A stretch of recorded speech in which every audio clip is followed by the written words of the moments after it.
មកដល់ហើយមកដល់ហើយសាកល្បងសាច់ខ្លះ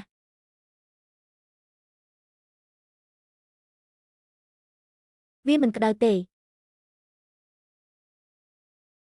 ប៉ុន្តែវាមិនអីទេលុយច្រើនណាស់ដែលចំណាយលើការផឹកស្រានិងញ៉ាំស្រា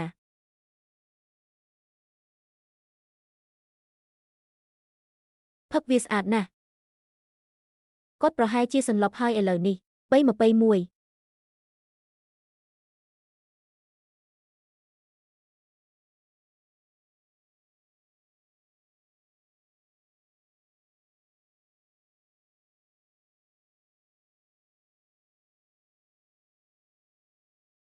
នាងមិនគួរដួលសន្លប់ទេ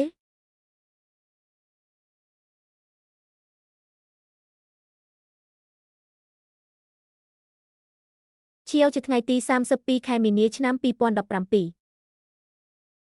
អព្រះជាម្ចាស់ឲ្យនេះជាថ្នាំក្លែងក្លាយ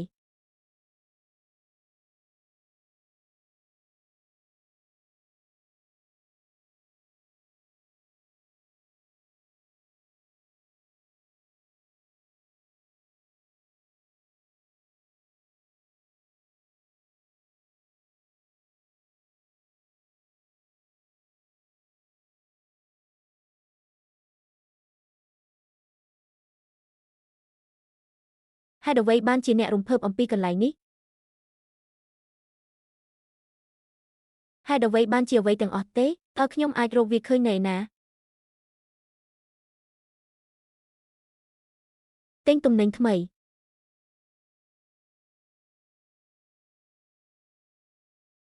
ចង់រត់គេចខ្លួនម្ដងទៀតខ្ញុំប្រើរបស់ខ្ញុំអស់ហើយបងប្រុសខ្ញុំចង់ទិញថ្មីមួយ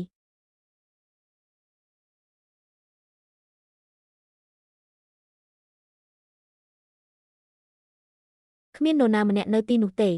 បន្ទាប់មកទាំងអស់នេះនឹងក្លាយជារបស់ខ្ញុំ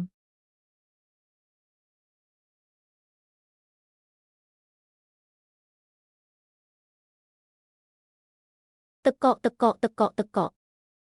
BBB មេដឹកនាំបានបណ្ដេញខ្មោចឆៅទាំងអស់នៅក្បែរនោះរួចហើយតើមានពិន្ទុអ្វីខ្លះទៀតការពារគាត់អូទេចៅវាយលងស្នេហ៍ហើយ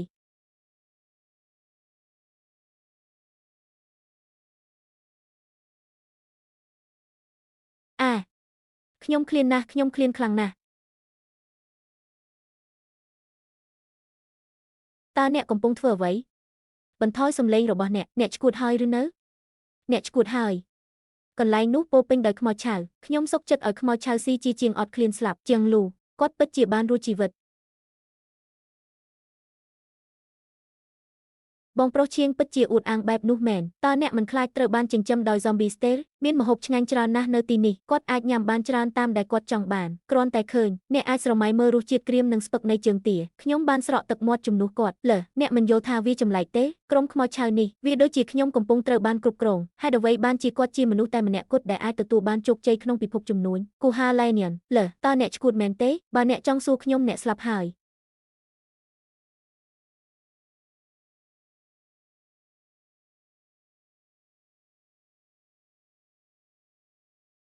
នោះមិនអាចទៅរួចទេ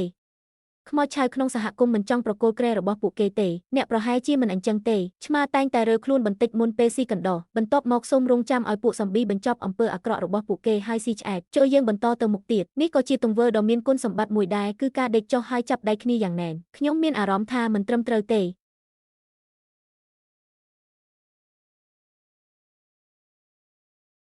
គាត់ជាស្តេចសំប៊ីពួកគេបានលើកខ្ញុំនៅលើខ្នងរបស់ពួកគេដោយមិនស្ទាក់ស្ទើរយល់ព្រម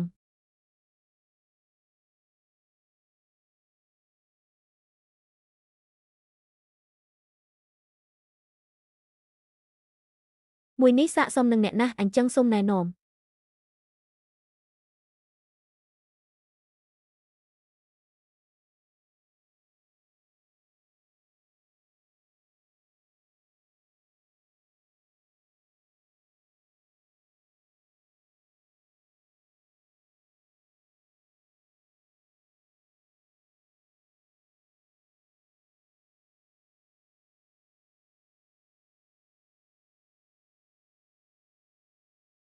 នេះមិនអាចទៅរួចទេចាប់តាំងពីការបាត់បង់កិច្ចការផ្ទះនេះមកតើនៅមានគ្រោះថ្នាក់អ្វីខ្លះទៀតតោះទៅ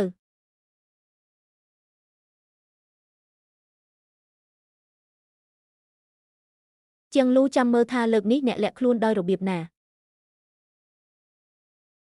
គ្មានចលនាណាមួយកើតឡើងយូរមកហើយជាងម៉ូប្រកាសជាបានស្លាប់ជាយូរមកហើយចូលទៅខាងក្នុងហើយមើល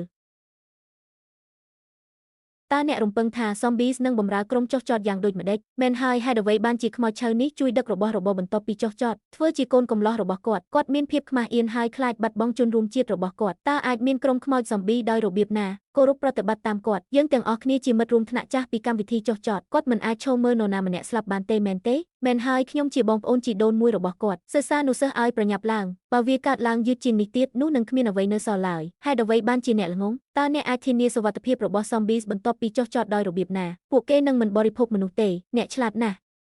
អ្វីតើអ្នកនៅចាំខ្ញុំទេអ្នកបានឲ្យខ្ញុំខ្ចីចរលុបមួយពីមុនហើយខ្ញុំនៅមិនទាន់សងប្រាក់អ្នកវិញ100យួនដែលអ្នកបានខ្ចីពីខ្ញុំនៅឡើយទេអ្នកទាំងពីរកំពុងធ្វើអ្វីឯលូលូហេតុអ្វីបានជា Zombies ទាំងនេះស្ដាប់បង្គាប់អ្នកខ្លាំងម្ល៉េះយើងទាំងអស់គ្នាជាមិត្តរួមថ្នាក់ចាស់អ្នកមានអាហារឆ្ងាញ់ច្រើនណាស់អ្នកប្រហែលជាមិនអាចញ៉ាំវាអស់ទាំងអស់បានទេបើមិនដូច្នោះទេមិត្តរួមថ្នាក់ចាស់របស់អ្នកអាចជួយអ្នកបានតើវាមានអ្វីពាក់ព័ន្ធជាមួយខ្ញុំ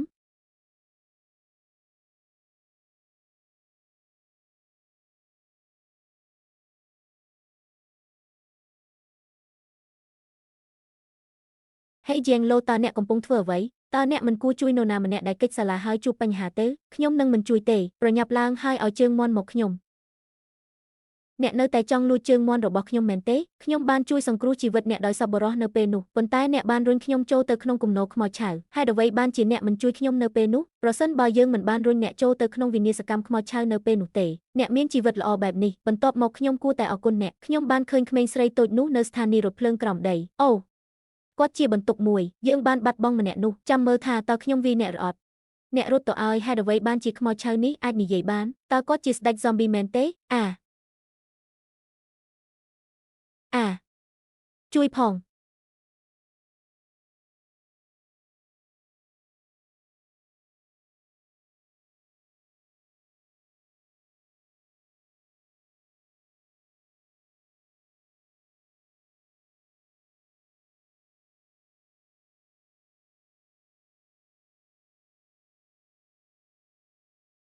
ការវាស់ស្ទង់ដែនម៉ាញេទិកតើអ្នកនិងមីងនិងពូរបស់អ្នកបានប្រែក្លាយទៅជាខ្មោចឆៅដោយរបៀបណា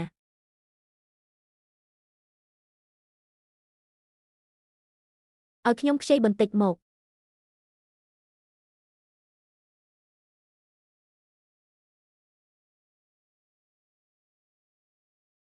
ឈាមរបស់អ្នកពិតជាគួរឲ្យអាណិតណាស់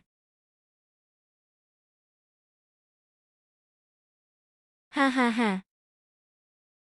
សូមអភ័យទោសមនុស្សឈួតឲ្យអ្នកពិតជាបានធ្វើឲ្យក្មេងឈឺមែនកូនខ្ញុំឈឺណាស់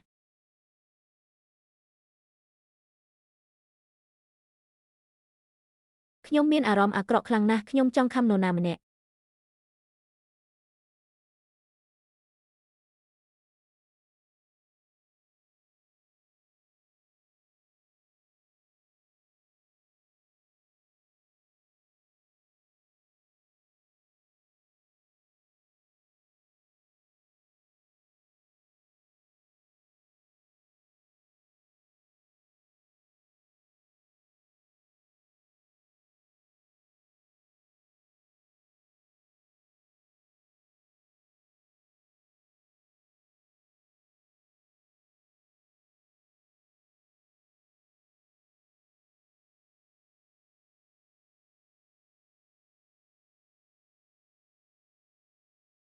ម្យ៉ាងទៀតគ្រូទាំងអស់ត្រូវបានបង្កើតឡើងដោយសិប្បនិម្មិតអ្នកគឺជាអ្នកដំបូងគេដែលផ្លាស់ប្ដូររូបរាងតើគ្រូពេទ្យដ៏កាចសាហាវនោះជានរណាខ្ញុំនឹងផ្លុំក្បាលគាត់ចេញកិច្ចវិសនឹងបាញ់ថ្នាំ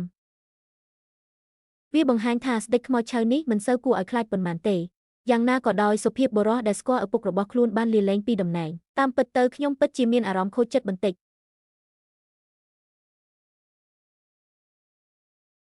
ខ្ញុំពិតជានឹងព្យាយាមឲ្យអស់ពីសមត្ថភាពដើម្បីស្វែងរកសេរ៉ូមដើម្បីព្យាបាលអ្នក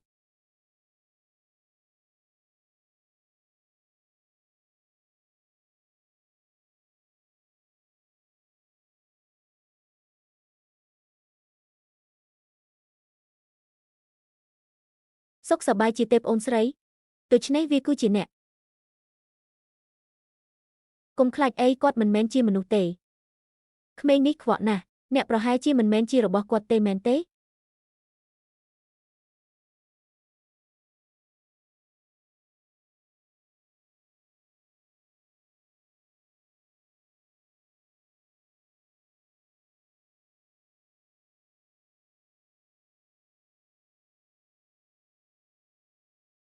តើឪពុកម្ដាយរបស់អ្នកណែណា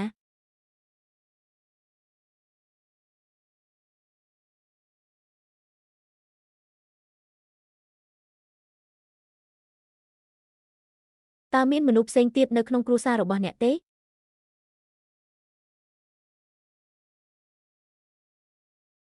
បងប្រុសច្បងមើលហេតុអ្វីតាក់វាចុះសម្រាប់មនុស្សគ្រប់គ្នា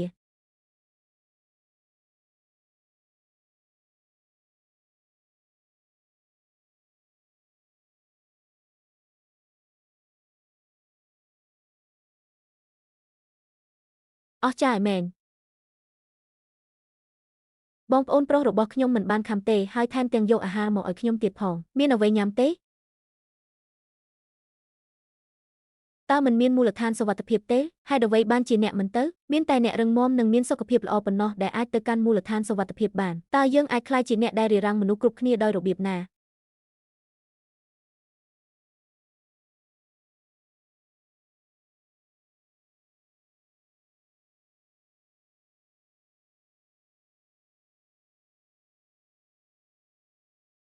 ខ្ញុំមិនបានឃើញវាខុសទេមែនទេខ្មោចឆៅទាំងនេះពិតជាបានប្រកូលផ្ទះមួយឲ្យយើងមែនបងប្រុសឲ្យបងប្រុសគឺជារឿងល្អគាត់មិនបានខំខ្ញុំទេប៉ុន្តែគាត់បានប៉ះក្បាលខ្ញុំទាំងនេះសុទ្ធតែសម្រាប់អ្នកចូលយើងចែករំលែកវាទាំងអស់គ្នាអរគុណអ្នកឧបត្ថម្ភសូមអរគុណព្រះអង្គសង្គ្រោះរបស់ខ្ញុំដែលបានជួយសង្គ្រោះជីវិតរបស់អ្នកក្រោកឡើងអរគុណតើអ្នកទាំងអស់គ្នានៅទីនេះតែឯងទេមនុស្សសកម្មពួកគេទាំងអស់គ្នាបានចេញទៅស្វែងរកសម្ភារៈគាត់បានចេញទៅហើយមិនដែលត្រឡប់មកវិញទេទ្វាររបស់ខ្ញុំនៅតែដដែលខ្ញុំនឹងថតរូបសង្កត់នេះចាប់ពីពេលនេះទៅអូមូឈីងស៊ីបានថតរូបមួយអ្នកប្រហែលជាមិនរស់នៅក្នុងសង្កាត់ឆេឌីទេមែនទេចង់បានរង្វាន់លើកទឹកចិត្តវាត្រូវតែនិយាយផ្ញើការជូនដំណឹងចាប់ពីពេលនេះទៅគ្មានអ្នកណាត្រូវបានអនុញ្ញាតឲ្យចូលមកជិតទីនេះទេអូ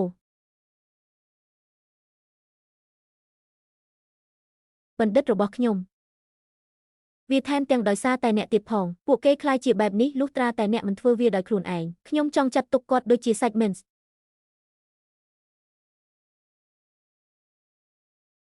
យើងទើបតែវិស្មការបានពីរបីថ្ងៃប៉ុណ្ណោះតើកូនប្រសារស្រីរបស់ខ្ញុំខ្លាចជាបែបនេះដោយរបៀបណាទៅចុះកូនធ្វើរឿងខ្លះដែលកូនប្រសារស្រីរបស់អ្នកធ្លាប់ធ្វើឲ្យនាងសប្បាយចិត្ត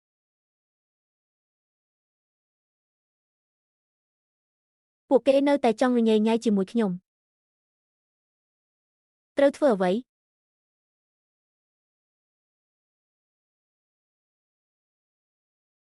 តើអ្នកកំពុងសើចអ្វីចូលចិត្ត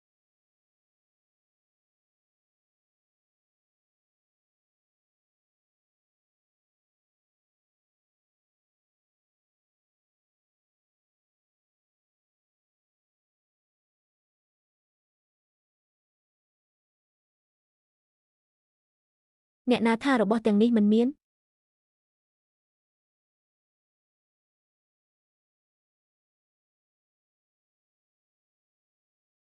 ចៅវាយមិនក៏ធ្លាក់ខ្លួនបែបនេះយកទាំងអស់នេះចេញពីជួរឈរនេះដល់ជួរឈរចុងក្រោយកូនច្បងពូកែខ្លាំងមែន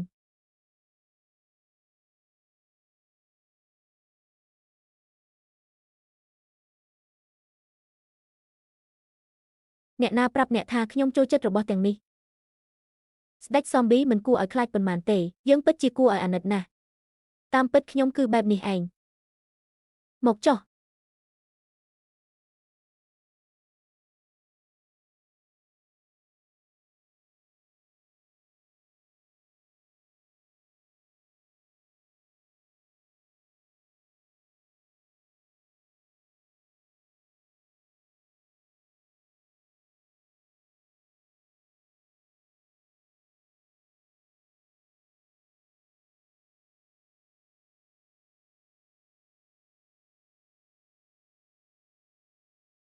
ខ្ញុំចូលចិត្តភាពត្រង់របស់អ្នកមកចោះកូនអើយតើបងប្អូនប្រុសស្រីធ្វើដូចម្ដេច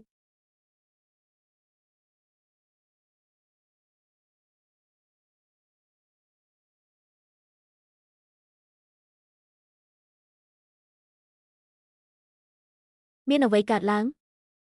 តើវាដោយសារតែគាត់មានអាយុលើសពី25ឆ្នាំមែនទេ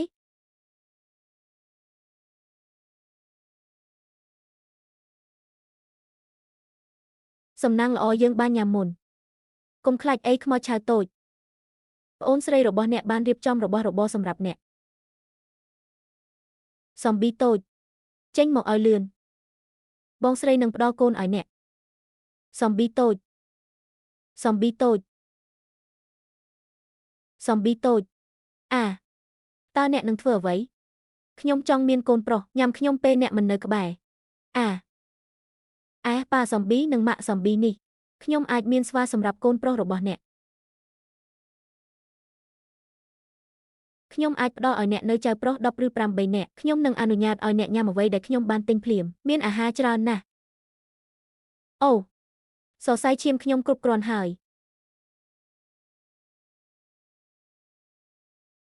ចូលចិត្ត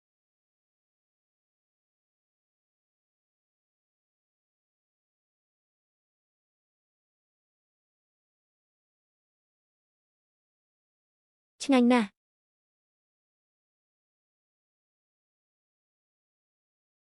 វាមានក្លិនស្អុយណាស់ប៉ុន្តែខ្ញុំមិនខ្លាចការឈឺចាប់ទេ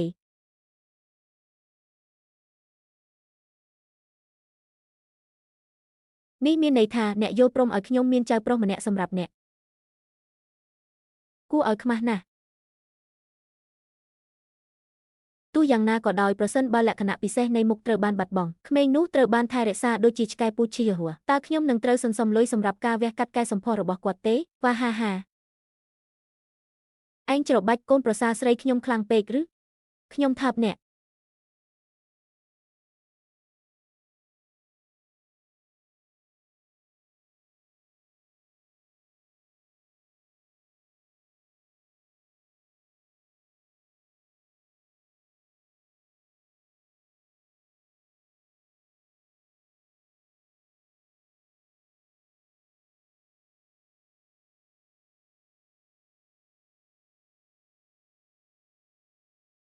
ផ្ទះរកលុយនឹងមកដល់ខ្ញុំត្រូវការបរិសម្នាក់អីយ៉ាជាងលូត្រូវតែធ្វើឲ្យគាត់បង់ប្រាក់400,000 តោនជាងឆាវយ៉ូតើអ្នកពិតជាចង់នាំយើងទៅរកសេចក្តីស្លាប់មែនទេឥឡូវនេះជាងលូអាចកោះហៅ zombies បានតើ zombie ប្រភេទណាខ្ញុំគិតថាគាត់ជាអ្នកបោកប្រាស់ទាំងស្រុងបើមិនដូច្នោះទេយើងនឹងត្រូវគេខំស្លាប់កាលពីលើកមុនជាង zong yo ហេមើលការចុះចតនេះពួកគេបានអួតអាងយ៉ាងក្រអឺតក្រទុំឆ្ពោះទៅរកពួក zombie តោះផ្ញើសារអេតបានការទាំងអស់គ្នា566នៅក្នុងការចែកនេះជាលើកដំបូងហើយដែលខ្ញុំបានឃើញបរិសសង្ហាបែបនេះតើខ្មោច zombie ទាំងនេះមានពិតមែនទេតើវាពិតជាមែនទេហាហាអរគុណសម្រាប់ទូកក្តោងធំមួយបងប្រុសវាងឥឡូវនេះអនុញ្ញាតឲ្យ zombies រំសម្រាប់អ្នក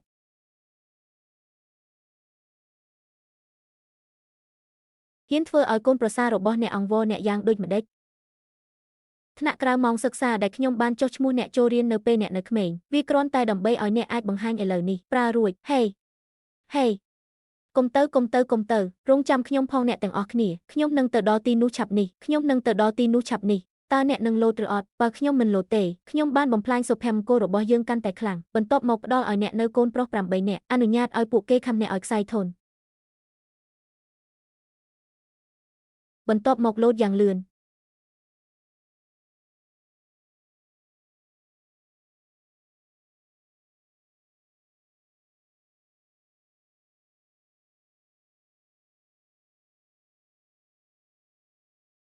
វាជាក្មេងប្រុសកូឡូរ៉ាដូ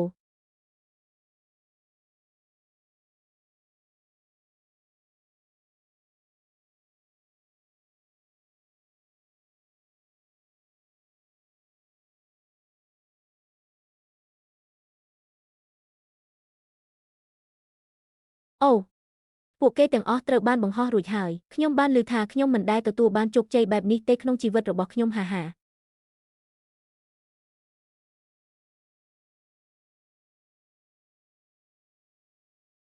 មានមនុស្សជាច្រើនកំពុងផ្ញើអំណោយគាត់ប្រហែលជាអាចរកចំណូលបានរាប់រយរាប់ពាន់ដុល្លារនៅយប់នោះហេតុអ្វីបានជាយើងត្រូវការលុយច្រើនសម្រាប់បន្ទប់គេងខ្ញុំគិតថា zombies คล้ายៗបើមិនដូច្នោះទេពួកគេនឹងត្រូវសម្លាប់ជាយូរមកហើយក្នុងអំឡុងពេលចុះចតខ្ញុំក៏គិតថាវាคล้ายៗដែរហេតុអ្វីបានជាខ្មោចឆៅនេះគួរគោរពតាមដើមកំណើតកុំឲ្យគេបោកបញ្ឆោតអីអ្នកផ្សាយព័ត៌មាននេះជាអ្នកកុហកជាប្រចាំខ្មោចឆៅនោះប្រហែលជានរណាម្នាក់ដែលគាត់បានជួលឲ្យធ្វើត្រាប់តាមគាត់តើអ្នកណាហ៊ានមករំខានដល់ការតាំងចិត្តរបស់ខ្ញុំ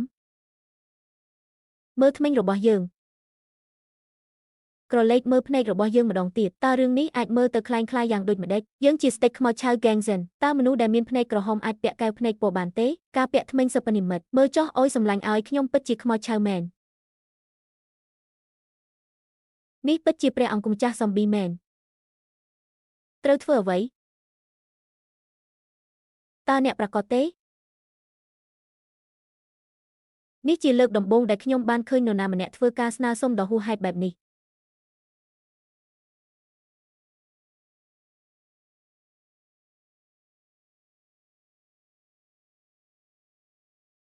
អូព្រះជាម្ចាស់អើយ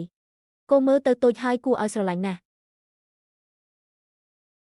តើមនុស្សម្នាក់អាចរឹងមាំបានដោយរបៀបណា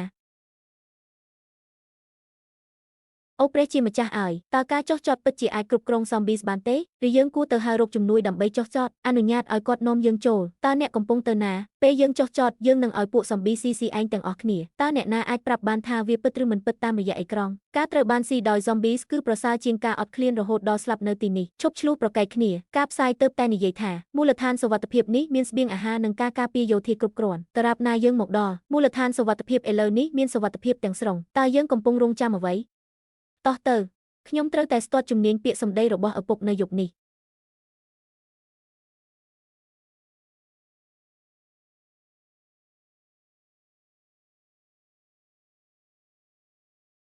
សំប៊ីតូចឲ្យចូលយើងនៅក្នុងគុក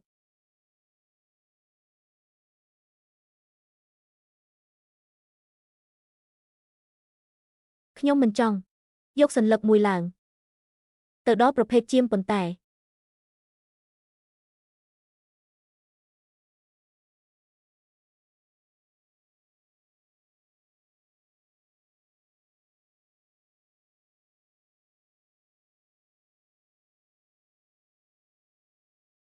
ភាពថត់នាំឲ្យអស់សង្ឃឹមខ្ញុំរកច្រកចូលមិនឃើញទេ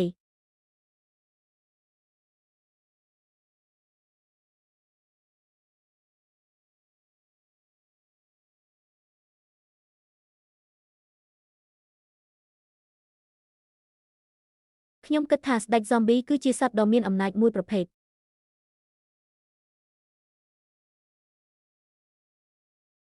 អ្នកគួរតែញ៉ាំអាហារដែលមានជីវជាតិបន្ថែមទៀត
តើអ្នកកំពុងមើលអ្វី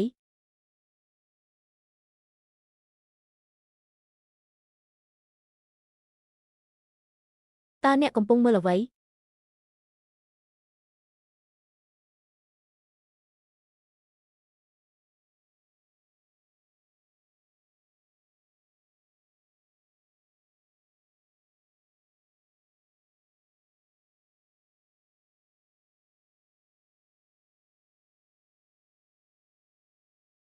ស៊ុបរបស់ខ្ញុំនៅតែពុះក្នុងឆ្នាំងខ្ញុំនឹងទៅពិនិត្យមើលវាជាមុនសិន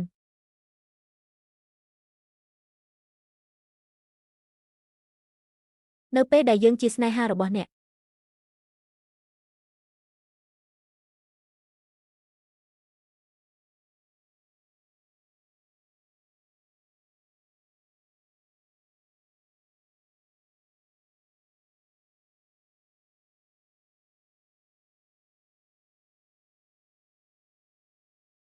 3,738,839 ហាលុយច្រើនណាស់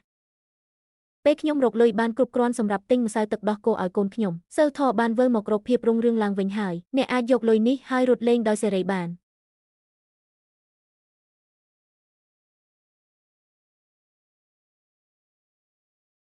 ជួយផងបងប្រុសលូបងប្រុសលូ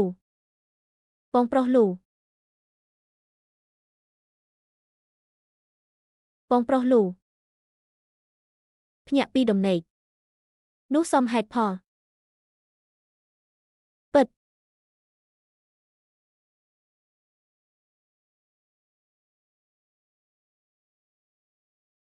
បងឡើយទីបំផុតបងភ្ញាក់ហើយឡូឡូអ្នកដឹងទេខ្ញុំធ្លាប់តើរយៈពេល7 ឆ្នាំនោះបានកន្លងផុតទៅយ៉ាងដូចម្ដេចទីបំផុតខ្ញុំបានឃើញមនុស្សពិតហើយហាឡូឡូអ្នកកាន់តែខ្ពស់ហើយ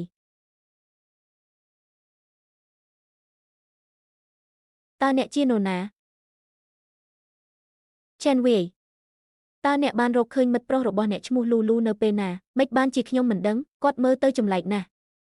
ហេតុអ្វីបានជាភ្នែករបស់គាត់ក្រហមគាត់មានជំងឺរលាកស្រោមខួរអូយធ្មេញរបស់គាត់កំពុងបដូរឈើចាក់ធ្មេញរបស់គាត់ហាបងប្រុសលូគឺជាបងប្រុសរបស់អ្នកជិតខាងខ្ញុំអនុញ្ញាតឲ្យគាត់ស្នាក់នៅទីនេះមួយរយៈយល់ព្រម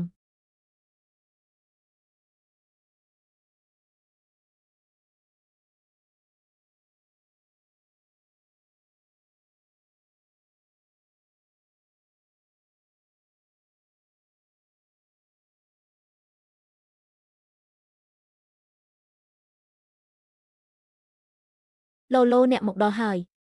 ខ្ញុំបានធ្វើអាហារពេលព្រឹកដ៏ឈ្ងុយឆ្ងាញ់មួយឲ្យអ្នកហេតុអ្វីបានជាអ្នក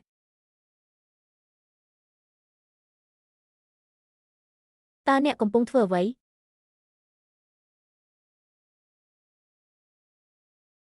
ហេតុអ្វីបានជាអ្នកមិនធ្វើបែបនេះ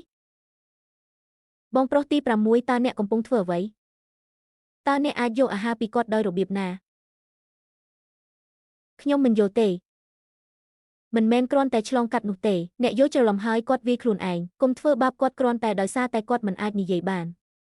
មកចុះចាំខ្ញុំលាបថ្នាំឲ្យអ្នក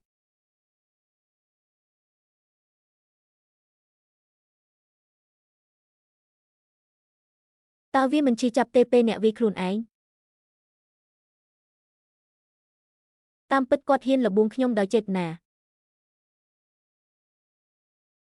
បងវ៉ាងអូនថត់ណាស់បងស្រឡាញ់អូនណាស់ខ្ញុំនឹងទៅរកអ្វីដែលអស្ចារ្យជាងនេះទៅទៀតតើអ្នកចង់សាកល្បងទេអ្នករំខានណាស់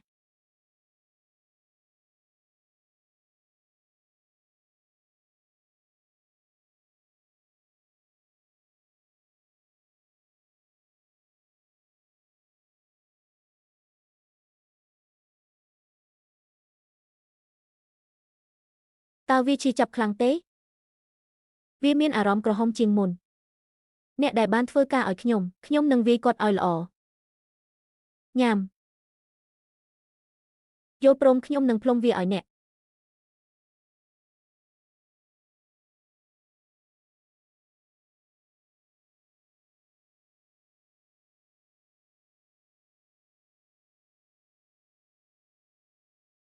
អ្វីអ្នកមិនអាចផ្ដល់ឲ្យខ្ញុំនៅល្បឿនបានទេ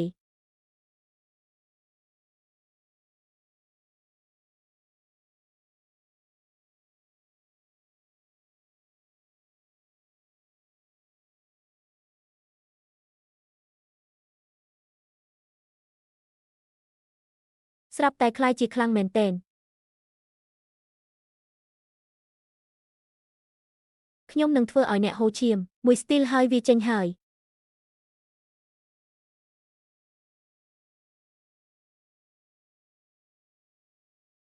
ហ្វូឈីងស៊ីអ្នកជាមនុស្សធំដឹងរឿងនេះទេរើសអើងពណ៌ផ្លែស្ប៊ឺរីទោះជាយ៉ាងណាក៏ដោយផ្លែស្ប៊ឺរីទាំងនេះស្រស់ណាស់ហេអ្នកកំពុងធ្វើបែបនេះម្ដងទៀតអូគ្រប់គ្រាន់ហើយតើវាបានកើតឡើងប៉ុន្មានដងហើយបងស្រីវូឯងធ្វើបាបនាងទៀតហើយមែនទេវាមិនមែនថាខ្ញុំមិនមានវាទេ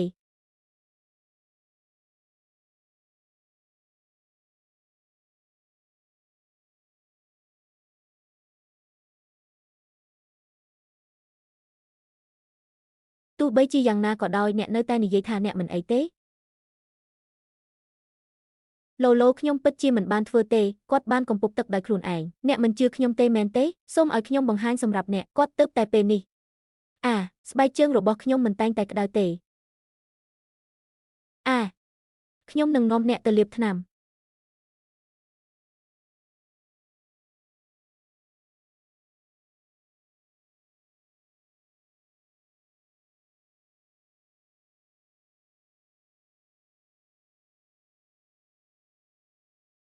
គាត់កំពុងព្យាយាមលួចកូនប្រសារស្រីរបស់យើង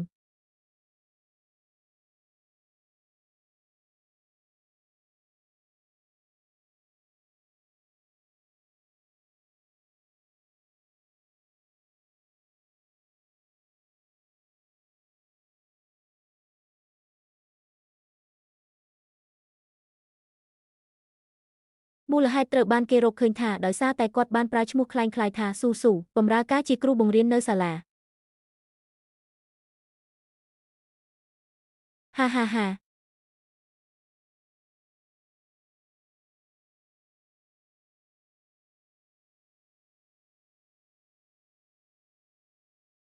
ខ្ញុំនឹងខំគាត់ឲ្យស្លាប់ការសោយទីវង្គតរបស់ទ្រង់មិនគ្រប់គ្រាន់ដើម្បីប្រោសលួសអំពើបាបរបស់ទ្រង់ឡើយស្វែងរកសេរ៉ូមការស្ដារសន្តិភាពពិភពលោកឡើងវិញគឺជាគន្លឹះលោកវេជ្ជបណ្ឌិតលីវពិតជាល្អណាស់នៅខាងក្រៅលូគឺជាឋានរកនៅលើផែនដីការមានផ្ទៃពោះគឺជារឿងមួយដែលមិនគួរពន្យាពេលឡើយការរំលងថ្នាក់តែមួយទៀតមានន័យថាមនុស្សរាប់មិនអស់នឹងក្លាយជាក្រុមហ៊ុនចុះបញ្ជីជាសាធារណៈខ្ញុំយល់ហើយសម្លាញ់ខ្ញុំនឹងធ្វើវាឲ្យបានឆាប់តាមដែលអាចធ្វើទៅបានប្រសិនបើយើងអាចបង្កើតសេរ៉ូមបាននៅពេលដែលគ្រួសារនេះត្រូវបានស្ដារឡើងវិញនៅសន្តិភាពពួកគេអាចក្លាយជាមនុស្សធម្មតាម្ដងទៀតអបមានខ្មោចឆៅអូឥឡូវនេះវាមិនមែនជារឿងធម្មតាទេដែលមានខ្មោចឆៅផ្លូវនៅខាងក្រៅពោពេញទៅដោយខ្មោចឆៅមិនមែនខ្មោចឆៅនៅផ្ទះទេវានៅឯណាវានៅទីនោះដូច្នេះតើអ្នកមាននរណាម្នាក់នៅឯណាអ្នកមិនអាចមើលឃើញទេខ្មោចគ្រប់ទីកន្លែងតើផ្ទះនេះនៅលួយឯងមិនស្អាតទេអូយពិតមែនក្តាន់តូចឲ្យឯងមកធ្វើអ្វីនៅទីនេះលោកជាងឆៅសិនផ្ទះនេះមិនស្អាតមានខ្មោចនិងខ្មោចឆៅ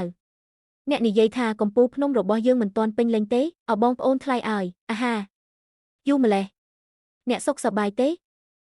ម៉ាក់និងប៉ាអ្វីទៅដែលនាំអ្នកមកទីនេះត្រជាក់និងភ្លៀងពួកគេជាខ្មោចឆៅ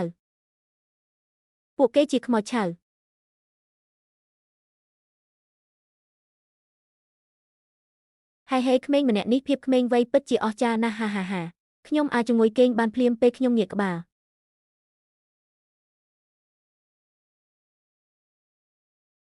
ផ្នែកខាងក្រោមពោះរបស់យើងដឹងច្បាស់បំផុតថាពេលណាត្រូវក្តៅនិងពេលណាត្រូវត្រជាក់ដោយដឹងថាអ្នកអតីតកំពុងដេកលក់គាត់ថែមទាំងដឹងពីរបៀបគ្រប់គាត់ដោយភួយទៀតផងឪពុកម្ដាយនៅខាងក្រៅមានគ្រោះថ្នាក់ណាស់ហេតុអ្វីអ្នកមកអូខ្ញុំបានផ្ញើសារទៅជាអ៊ូហ្វឺហើយគាត់បានចាត់នរណាម្នាក់ឲ្យមកទទួលខ្ញុំដូច្នេះតើអ្នកអាចប្រើទូរស័ព្ទចល័តឥឡូវនេះបានទេខ្ញុំនិងសមាជិកបករបស់អ្នកខ្ញុំបាននិយាយអំពីឈាមនៅផ្នែកខាងក្រោមពោះរបស់ខ្ញុំវាពិតជាមិនធម្មតាមែនអ្នកទាំងពីរនឹងមានកូនមនុស្សជាតិនឹងត្រូវបានសង្គ្រោះអ្នកដឹងទេអូព្រះជាម្ចាស់ឲ្យខ្ញុំអាចដោះស្រាយរឿងនេះដោយខ្លួនឯងបានពេលកំពុងដេកអ្នកនឹងប៉ាត្រឡប់ទៅវិញមុនគេម៉ាក់មានបទពិសោធន៍មិនឲ្យត្រឡប់មកវិញវាអាចនាំមកជូនអ្នកនៅគ្រឿងសឹកប្រយុទ្ធពួកវាខ្លះមើលទៅស្រដៀងគ្នាខ្លាំងណាស់តើអ្នកមិនដឹងពីរបៀបប្រើវាទេម៉ាក់ខ្ញុំយល់ពីរឿងនេះម៉ាក់ត្រូវបង្រៀនគាត់មេរៀនមួយអ្នកដឹងទេសៀវហ្វូបរោះនោះអ្នកពិតជាត្រូវថែរក្សាខ្លួនឯងឲ្យបានច្រើនអ្នកដឹងពីអ្វីដែលខ្ញុំចង់និយាយហាហេតុអ្វីប៉ាទុកវាសម្រាប់ខ្លួនឯងដើម្បីសងវាវិញអូទេតើយើងគួរធ្វើអ្វីក្មេងនេះពិតជាចង់ធ្វើណាស់ល្អណាស់ហា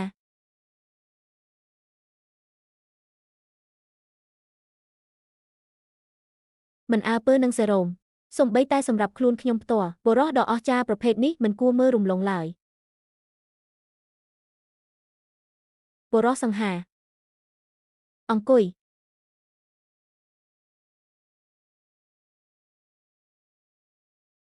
ចុះក្រោម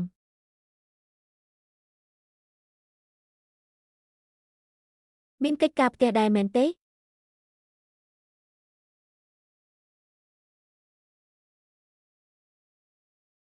ម៉ាក់ខ្ញុំប្រហែលជាបានដាក់របស់ទាំងនេះហើយខ្ញុំគួរតែទៅងូតទឹកជាមុនសិន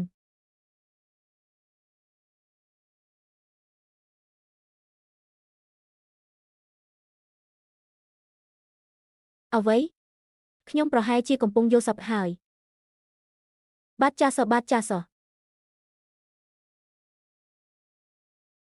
តើវាជាអ្វីយប់នេះអ្នកគួរដេកជាមួយខ្ញុំល្អជាង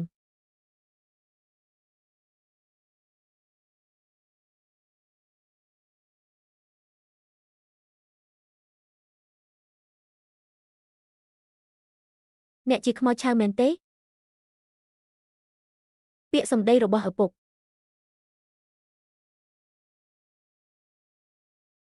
កុំអន្ទះសារអីហ៊ានប៉ះគ្រាប់កាំភ្លើងទេវាមិនមែនថាខ្ញុំមិនមានវាទេតើខ្ញុំបានវាអ្នកទេឃើញទេ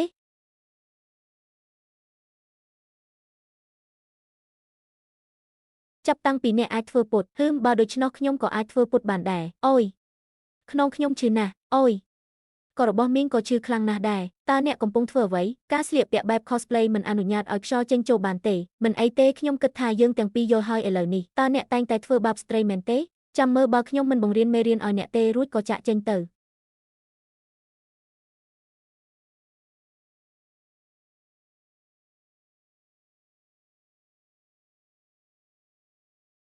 ខ្ញុំមានអារម្មណ៍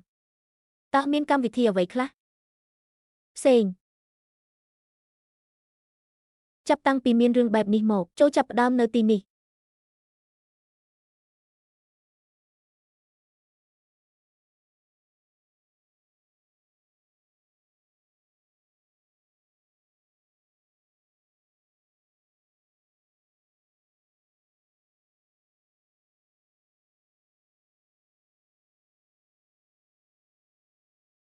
អាកាសធាតុថ្ងៃនេះល្អណាស់ហាហា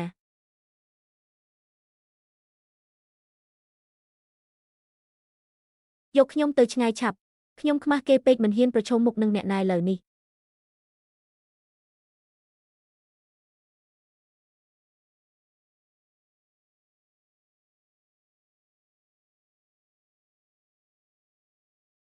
ឪពុកម្ដាយខ្ញុំបានចែកឋានទៅហើយខ្ញុំមានអារម្មណ៍ថាទេស្អាតណាស់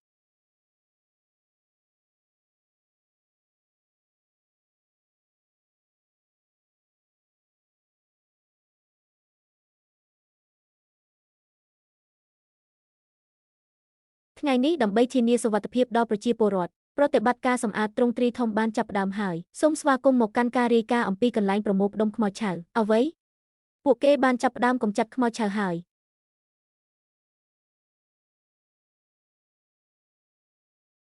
កុំខ្លាចអីលើកនេះខ្ញុំនឹងការពារអ្នក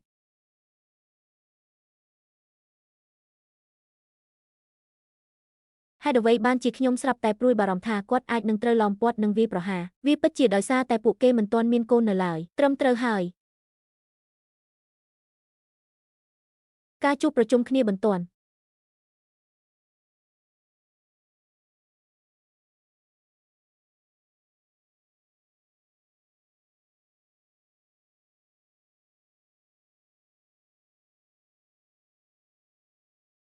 ចាប់ផ្ដើមថ្ងៃនេះអ្នកកំពុងធ្វើគីមីវិទ្យាមនុស្សសាស្ត្រមេរៀនដំបូងអ្នកត្រូវរៀនពីរបៀបបិទបាំងចំណុចសើមនៅលើមុខរបស់អ្នកម្សៅនៅលើម្សៅផាត់បរិមាណតិចតួចច្រើនដងឥឡូវពិនិត្យមើលគ្រឿងផ្សំរបស់អ្នក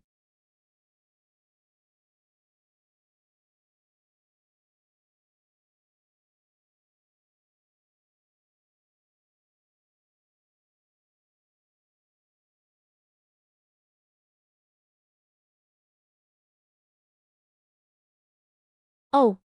បន្ទាប់ទៀត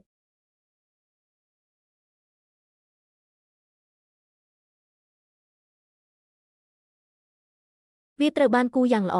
កុំគូវាម្ដងទៀតនៅពេលក្រោយអ្នកទាំងពីរបន្តហ្វឹកហាត់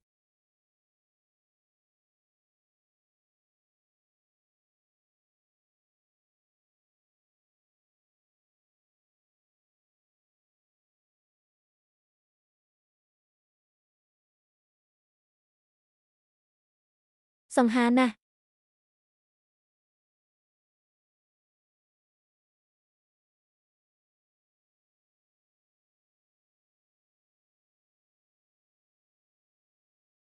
មិនអីទេចូលយើងបន្តទៅមេរៀនបន្ទាប់ ខ្ញុំមិនដឹងថាអ្នកណាឈរបានល្អទេប៉ុន្តែខ្ញុំនឹងអ្នកឥឡូវនេះរឿងដំបូងគឺត្រូវផ្លាស់ប្ដូរឥរិយាបថរបស់អ្នកបង្ហាញមុនគេ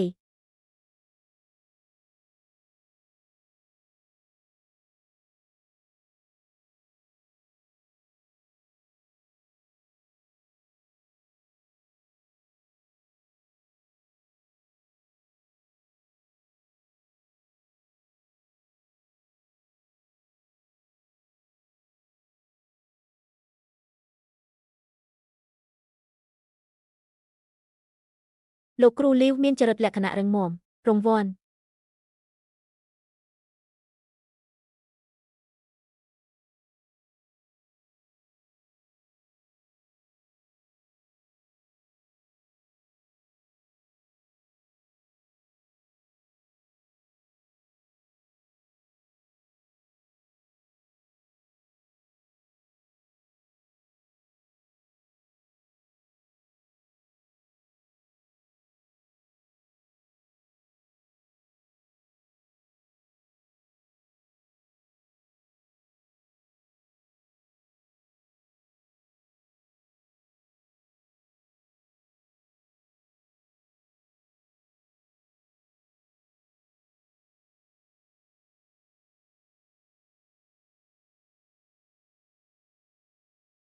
ខ្ញុំគ្រាន់តែមានអារម្មណ៍ថាដូចជាមានអ្វីមួយខុសប្រក្រតីឪពុកម្ដាយរបស់អ្នកបានជួបគ្នានៅកន្លែងដ៏គួរឲ្យគោរពមួយ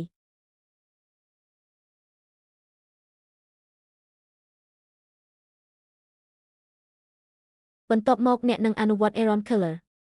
វាអាចធ្វើឲ្យសីតុណ្ហភាពបាតដៃរបស់អ្នកមានភាពកក់ក្ដៅ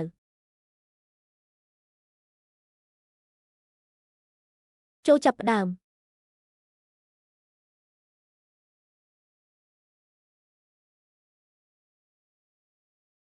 មិនអាក្រក់ទេយុវជនឲ្យអ្នកអាចរៀនបាន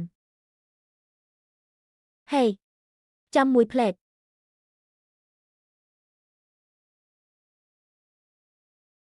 បន្ត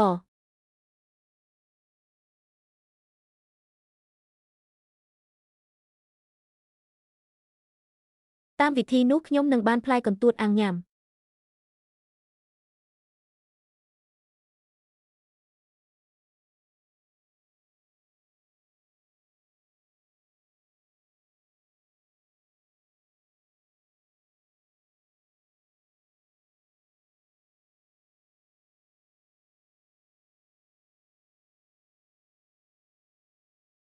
ខ្ញុំទើបតែមកពីទីនោះអាក្រក់បំផុតនៅក្នុងថ្នាក់របស់អ្នកមិនអីទេមេរៀនថ្ងៃនេះគឺភាសាចិនមនុស្សគ្រប់គ្នាមើលទៅផ្លូវនេះអានជាមួយខ្ញុំ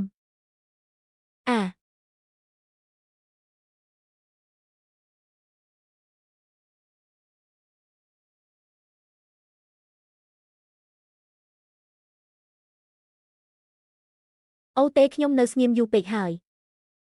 ថ្កាមរបស់គាត់ស្ទើរតែជ្រុះចេញពេលគាត់ចាប់ផ្ដើមនិយាយតើអ្នកនៅតែត្រូវការវាទេមីងនិងពូលាក់លុយផ្ទាល់ខ្លួនរបស់ពួកគេដោយសម្ងាត់នៅក្នុងទូស្បែកជើងពួកគេថែមទាំងបានបំបែកខ្សែករបស់អ្នកទៀតផងខ្ញុំថែមទាំងបានបោកសម្លៀកបំពាក់ដែលអ្នកចូលចិត្តទៀតផងកុំខឹងឬអាម៉ាស់មុខបើខ្ញុំសម្លាប់ហើយ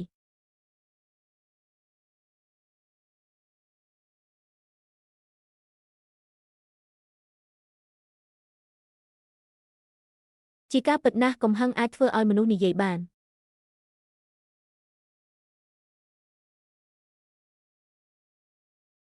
អ្នកមិនបានធ្វើអ្វីខុសនឹងខ្ញុំទេមែនទេ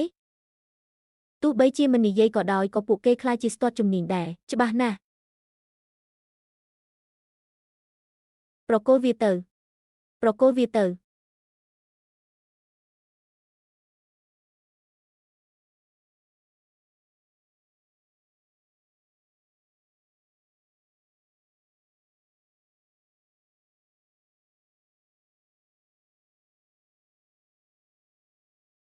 ប្រធានក្រុមយ៉េងគឺជាគាត់ជាអ្នកបាញ់កាំភ្លើងគឺលើកស្ដេចខ្មោចឆៅ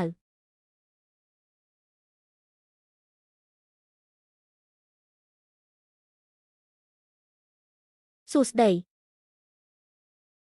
តើលោកគ្រូសុងអាចនិយាយបែបនេះដោយរបៀបណា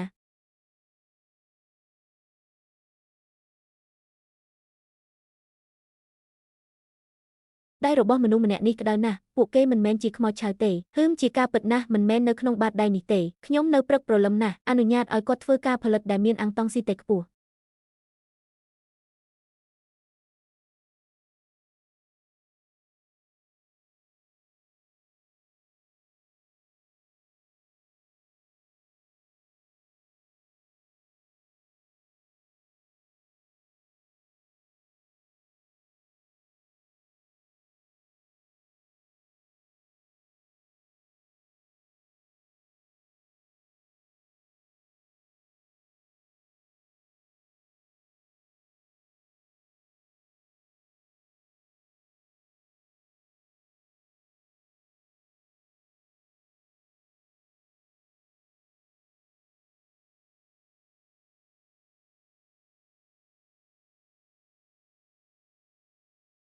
មិនអាចទៅរួចទេគាត់ច្បាស់ជាខ្មោចឆៅមែនគាត់ក៏អាចកោះហៅហ្វូងខ្មោចឆៅបានដែរតើផូស្តាំងនៅឯណា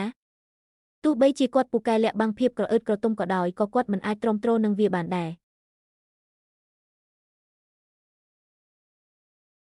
សូមសហការជាមួយការត្រួតពិនិត្យរបស់យើងគាត់ពិតជាខ្មោចឆៅមែនសម្រាប់គាត់ឲ្យលឿនគាត់ពិតជាខ្មោចឆៅមែនបំផ្លាញគាត់ឲ្យលឿនរងចាំមួយផ្លែត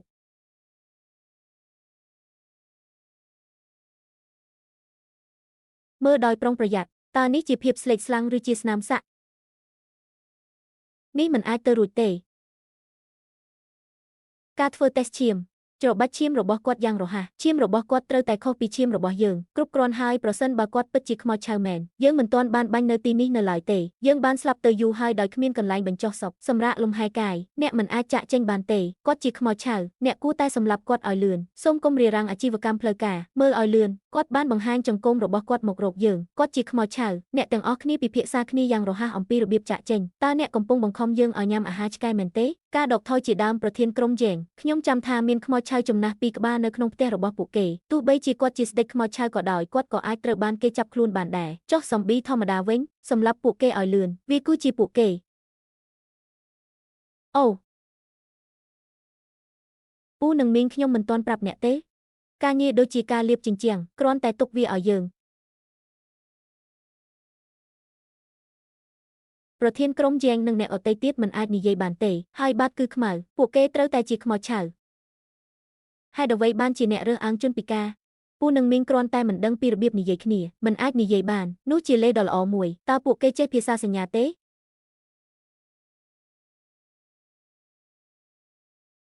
តើវាងាយស្រួលយល់ទេប្រធានក្រុមជែងមានកម្ពស់ខ្ពស់សូមកុំខ្ជះខ្ជាយពេលវេលារបស់យើងប្រធានក្រុមជែងចង់រត់ហើយផ្ដល់ឲ្យខ្ញុំនៅទ្វារមួយអ្នកមិនមានអ្វីពាក់ព័ន្ធនឹងខ្ញុំទេមិនមែនខ្ញុំទេបងប្រុសធំខ្ញុំជាបងស្រីដែលបានចុះចតអ្នកមិនអាចសម្លាប់ខ្ញុំបានទេខ្ញុំមិនប្រកាសថាយើងនៅជិតគ្នាអត់ទេកុំបង្កើតរឿងមិនសមហេតុផលជាមួយគាត់អាហារបន្ថែម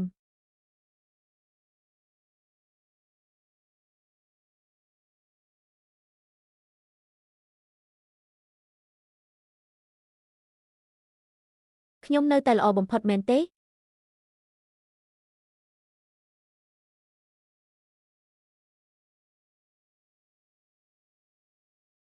សម្រាមឥតប្រយោជន៍អ្វីម្លេះខ្ញុំឃ្លានស្លាប់ហើយបើអ្នកនៅតែនិយាយមិនសមហេតុផលជាមួយខ្ញុំមិនប្រកាន់ទេក្នុងការស៊ីសាច់របស់អ្នកខ្ញុំបានធ្វើការឲ្យអ្នកសាកញ៉ាំវាមើលបើអ្នកហ៊ានតើអ្នកជានរណាកុំខ្លាចអីខ្ញុំមកពីមូលដ្ឋានសុវត្ថិភាពនៅទីនេះដើម្បីជួយសង្គ្រោះអ្នកនាំហ្គេវមៀវមកខ្ញុំ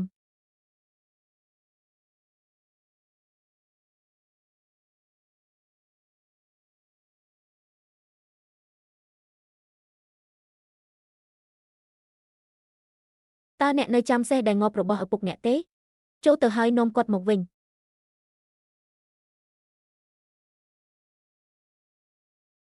ការចុះចតនៅតែត្រូវបានពន្យាពេលវាមិនទាន់ដល់កូននៅឡើយទេផែនការរបស់ខ្ញុំមិនអាចរងចាំបានទៀតទេ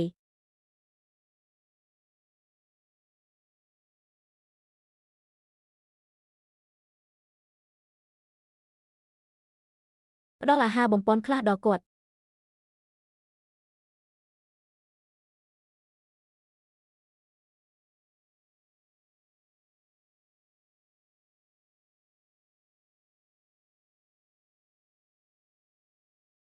តើអ្នកជានរណាគ្មានការថែមម៉ោងបន្ទាប់ពីចេញពីការងារ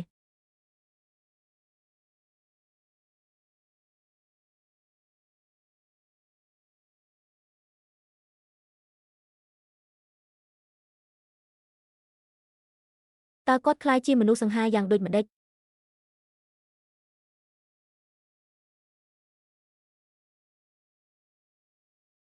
ខ្ញុំចូលចិត្តវាណាស់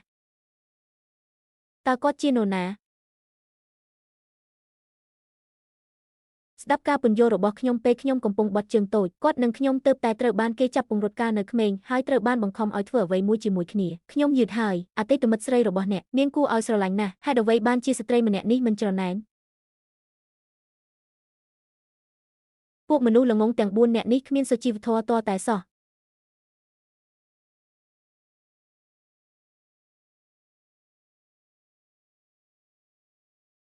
ជួយខ្ញុំតាមគាត់ផងមែនហើយប្រសិនបើអតីតគូស្នេហ៍របស់ពួកគេត្រឡប់មកជួបជុំគ្នាវិញអ្វីនឹងកាន់តែក្តៅគប់តើវាមិនធ្វើឲ្យវាកាន់តែងាយស្រួលក្នុងការកោសកុមារទេវាមិនត្រឹមតែជួយសង្គ្រោះមនុស្សជាតិទាំងអស់ប៉ុណ្ណោះទេវាថែមទាំងអាចជួសជុលទំនាក់ទំនងដែលបែកបាក់ទៀតផងចង់ឲ្យបរិះម្នាក់ចាប់អារម្មណ៍អ្នកដំបូងអ្នកត្រូវរកចំណុចរួមជាមួយគាត់ទៅតើអ្នកបានលាងដៃដោយសារតែអ្នករងរបួសដោយសារភេសជ្ជៈនេះមែនទេ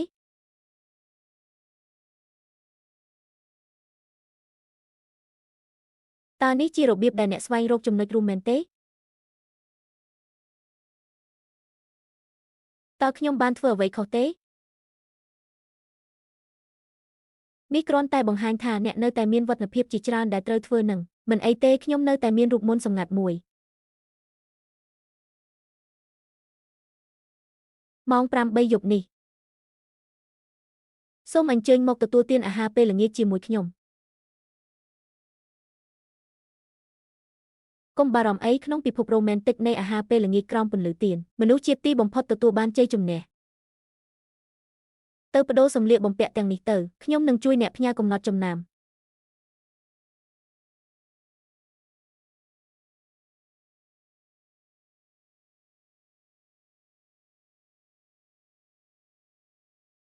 ចងចាំថាត្រូវមកឲ្យទាន់ពេលវេលា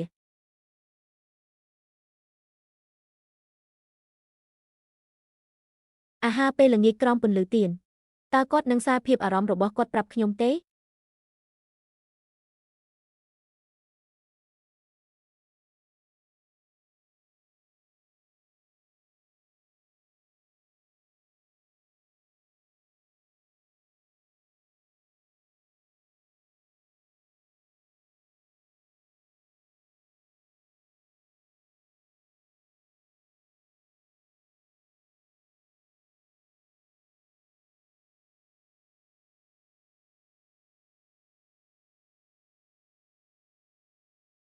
បងប្រុសសម្បូរទ្រព្យ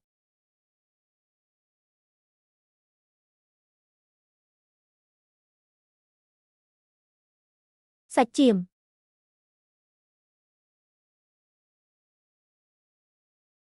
ខ្ញុំឆ្ងល់ថាហេតុអ្វីជីវិតខ្ញុំខ្លីម្ល៉េះដូច្នេះវាគឺសម្រាប់ការងារ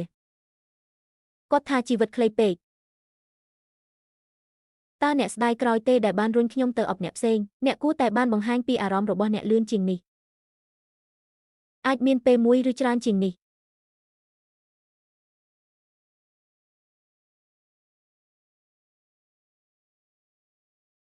អ្នកណាមិនដឹងថាអាកាសធាតុស្ងួតប្រយ័ត្នភ្លើងវាមិនមែនជាអ្វីដែលអ្នកចង់មានន័យដោយពាក្យថាជោគជ័យដែលមានការធានានោះទេខ្ញុំមានវិធីមួយផ្សេងទៀតទៅហើយរៀបចំ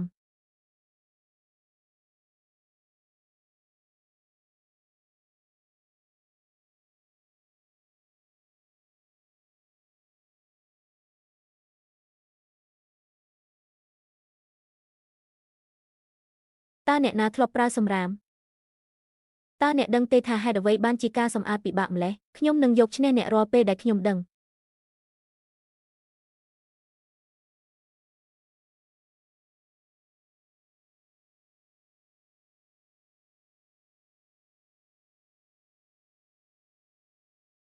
ចៅវាយឲ្យចូលមានចិត្តទន់ភ្លន់មានល្បិចទី3ដើម្បីធានាបាននូវភាពជោគជ័យដាច់ខាត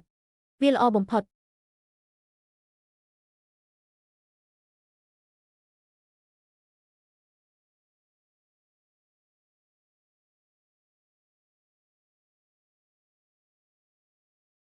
អ្នកក៏សង្ហាណាស់ដែរ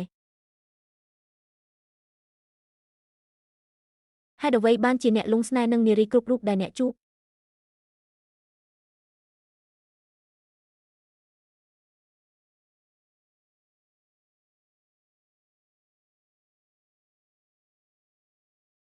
អរគុណអ្នកកាន់តែសង្ហាថែមទៀតអ្នកសង្ហាបំផុត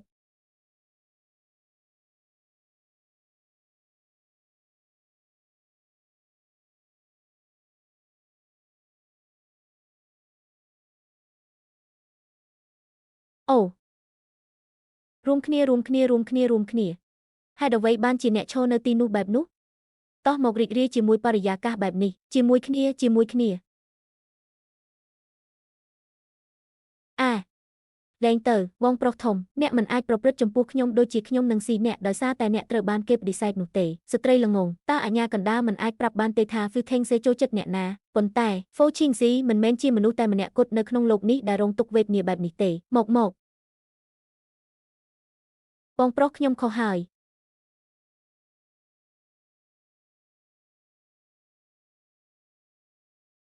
បងប្រុសធំឲ្យខ្ញុំខុសហើយសុំទោសខ្ញុំនឹងមិនធ្វើវាម្ដងទៀតទេខ្ញុំសន្យាថាខ្ញុំនឹងមិនធ្វើវាម្ដងទៀតទេខ្ញុំនឹងជួយអ្នក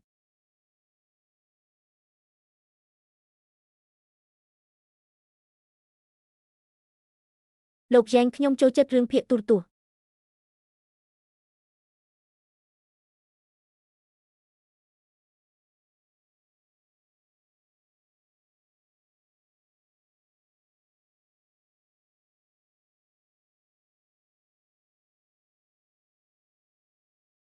អ្នកពិតជាបាននិយាយថាអ្នកចូលចិត្តខ្ញុំ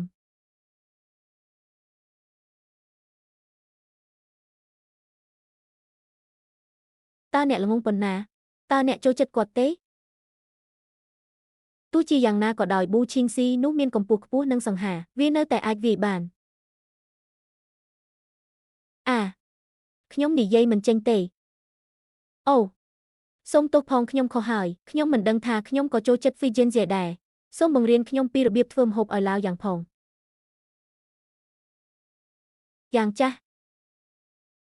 អ្នកបានផ្លាស់ប្ដូរគោលដៅរបស់អ្នកយ៉ាងលឿនរួចទៅហើយឯងធ្វើឲ្យខ្ញុំភ័យស្ទើរស្លាប់ឯងគួរតែនិយាយដូចនេះមុននេះខ្ញុំនឹងបង្រៀនអ្នកក្នុងរយៈពេល2-3ថ្ងៃអូត្រូវហើយតើអ្នកបានឃើញពាក្យថាគ្រោះឡើងវិញទេពូនិងមីងឪពុកបានលាលែងពីតំណែងខ្ញុំមិនបានឃើញគាត់ពេញមួយថ្ងៃទេគាត់បានទៅផ្សារទំនើបតើគាត់បានទៅណាគាត់បានទៅមើលឆ្កែតាមពិតទៅយើងក៏មិនដឹងថាគាត់បានទៅណាដែរខ្ញុំនឹងត្រូវត្រឡប់មកវិញនៅថ្ងៃស្អែកខ្ញុំសង្ឃឹមថាលូលូនឹងមិនជន់ឈ្លីយើងទេបារ Dragon Walk ត្រូវបានចាក់សោនៅក្នុងបន្ទប់ក្រោមដីខ្ញុំពិតជាចង់ដាក់បំណែកដែលខូចរបស់អ្នកចុះខ្ញុំជាខ្មោចហើយ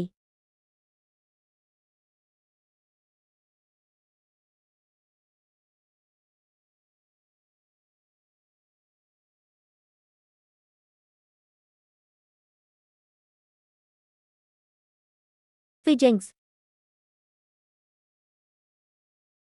Fo Ching Si តើអ្នកណាចាក់សោអ្នកនៅក្នុងកែ12តើសណែណាហេតុអ្វីបានជារឿងនេះកើតឡើងព្រះច័ន្ទពេញវង្សគឺនៅថ្ងៃទី15នៃខែនីមួយសំណាមរបស់គាត់វានឹងមានប្រសិទ្ធភាពអ្នកមានចិត្តច្រណែននិងស្រឡាញ់ខំអ្នកណាដែលគាត់ឃើញគឺអាក្រក់ជាងស្លាប់ទៅទៀតគាត់ខ្លាចធ្វើបាបអ្នកដោយចៃដន្យដូច្នេះគាត់បានចាក់សោខ្លួនឯងនៅក្នុងទ្រុងដែកតើមានវិធីណាដើម្បីបំបត្តិការឈឺចាប់របស់គាត់ទេ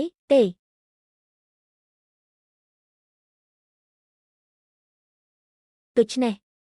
គាត់ខំខ្ញុំលើកមុនដោយសារតែការទឹករំអិលវាមិនមែនដោយសារតែគាត់ពិតជាចង់ខំខ្ញុំនោះទេគាត់មនុស្សគ្រប់រូបសុទ្ធតែស៊ូទ្រាំនឹងការឈឺចាប់ដែលមិនអាចទ្រាំទ្របានតោះចេញទៅ គាត់មិនចង់ឲ្យអ្នកឃើញគាត់បែបនេះទេហេតុអ្វីបានជាគាត់ខុសពី zombies ដទៃទៀតពីព្រោះគាត់ជាអ្នកបាញ់អូលីវដំបូងគេគាត់ក៏មិនផឹកឈាមដែរប្រសិនបើគាត់ផឹកឈាមមនុស្សពួកគេនឹងដូចជាខ្មោចឆៅទាំងនោះដែរ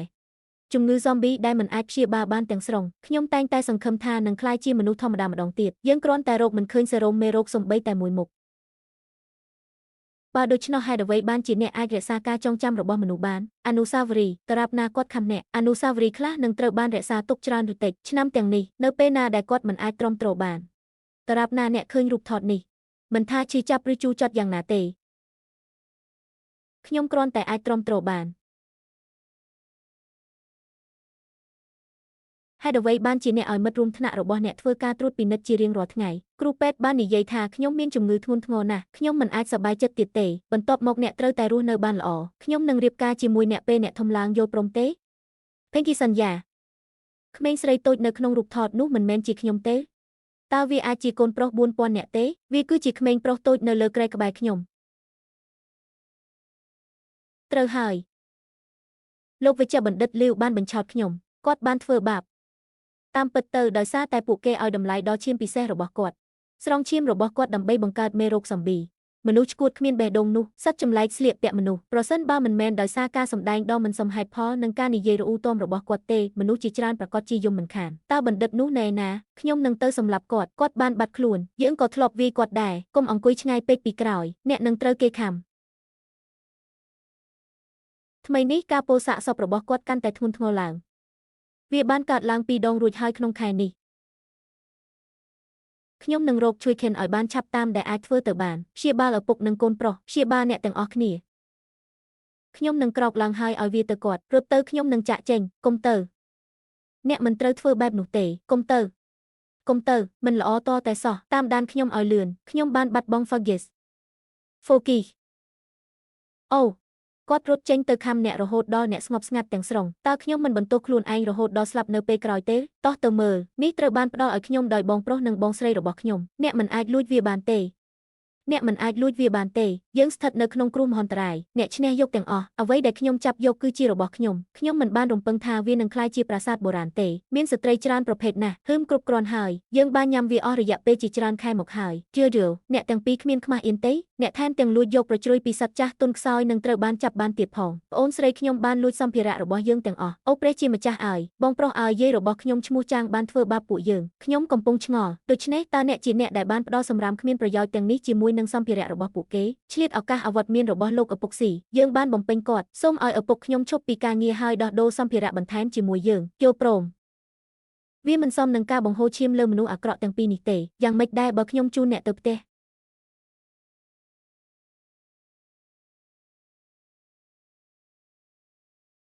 យើងបានទៅផ្ទះវិញចូលយើងបន្តទៅមុខទៀតសំណើមរបស់អ្នកនឹងធូរស្រាលបន្ទាប់ពីខ្ញុំមានផ្ទៃពោះទៅឋាននរក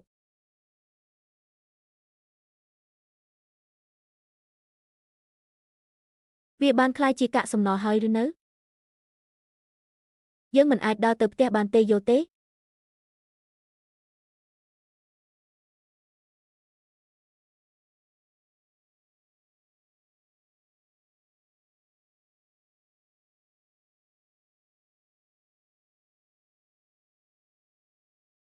តើមានអ្វីកើតឡើងចំពោះបងស្រីនិងបងប្រុសរបស់ខ្ញុំប្រកាសថាខ្ញុំអាចរកបារីស៊ីកាឃើញវូដខ្មោចឆៅដ៏អាក្រក់នេះវាចប់ហើយតោះទៅផ្ទះ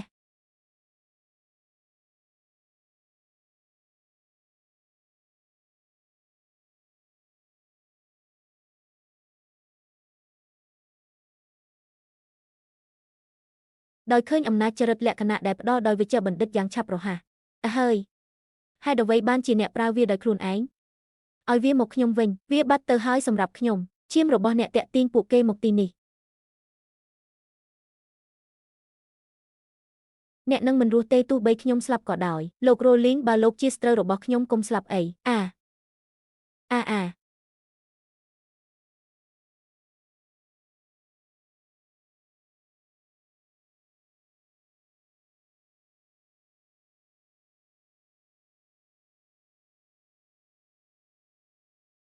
ទីបំផុតអ្នកភ្ញាក់ហើយ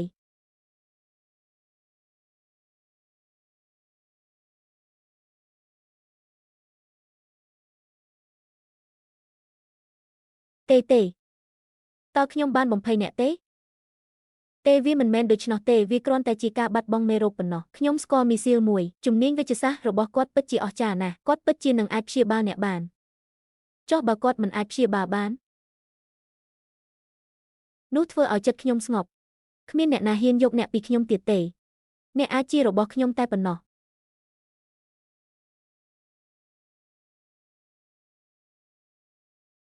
ហេតុអ្វីបានជាខ្ញុំនៅតែមានអារម្មណ៍ចង់ក្អួតឥឡូវនេះមានអ្វីខុសល្អ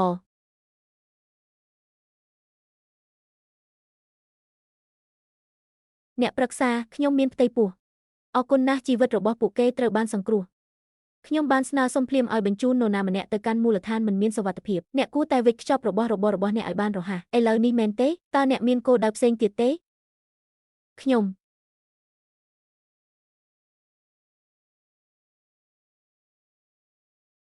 តារាបណាអ្នកបង្កើតការិយាល័យដូចមនុស្សធម្មតាម្នាក់ដែរវាគួរតែត្រូវបានដឹកជញ្ជូនដល់មាត់ទ្វាររបស់អ្នកឥឡូវនេះអ្នកអាចនាំពួកគេទាំងអស់ត្រឡប់ទៅមូលដ្ឋានសុវត្ថិភាពវិញពិតមែនទេអរគុណអ្នកប្រឹក្សាអរគុណ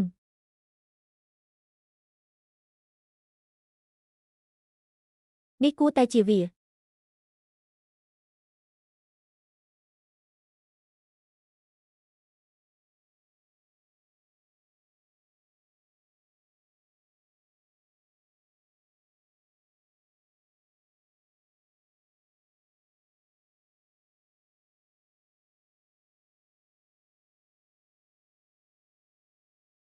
ហេចាំមួយផ្លែតមានអ្វីខុសអ្នកបានផឹកទឹកដោះគោមួយកែវនេះខ្ញុំនឹងនាំអ្នកទៅកន្លែងណាមួយ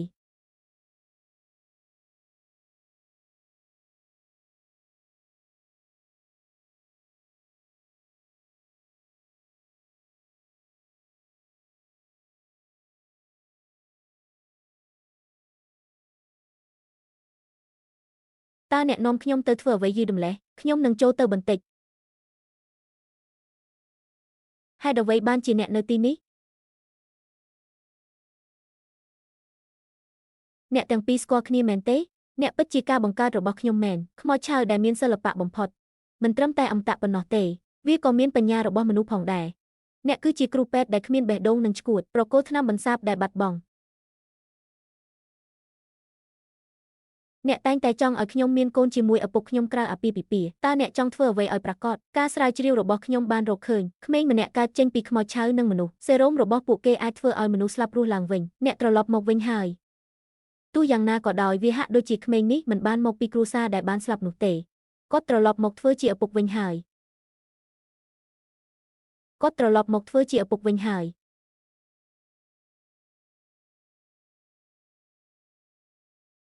យកពួកគេត្រឡប់ទៅមន្ទីរពិសោធន៍វិញ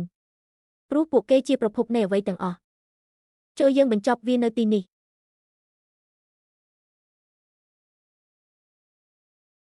ហេតុអ្វីបានជាខ្ញុំស្រាប់តែមានអារម្មណ៍ទន់ខ្សោយ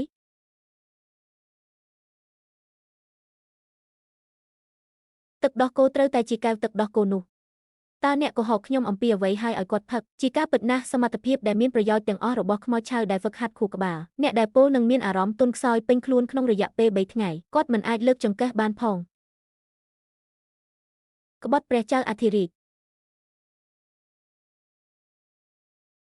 បើអ្នកហ៊ានសោកសៅខ្ញុំនឹងឲ្យអ្នកសង្វិញ1000 ដង10000 ដងហាហាហា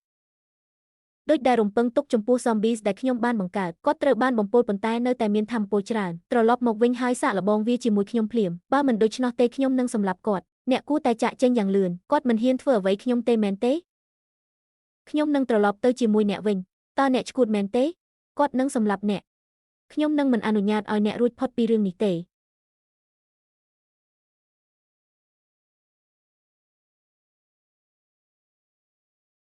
ឈប់ជក់បារីឈប់ជក់បារីបើគាត់បន្តជក់បារីគាត់នឹងស្លាប់ឈាមរបស់យ៉ែងឆៃវ៉ាំងខ្ញុំមិនយល់ស្របទេហើយទទួលបាន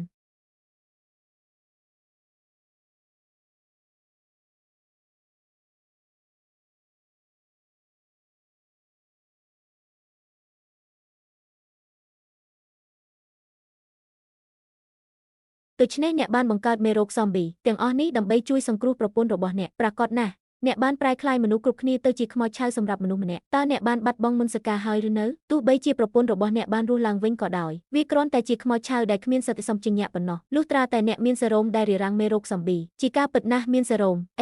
វាជាការអាណិតណាស់ដែលវាត្រូវចំណាយពេលត្រឹមតែច្រើនឆ្នាំប៉ុណ្ណោះដើម្បីសម្រេចបាននៅរឿងតូចតាចនេះសាច់បានក្លាយជា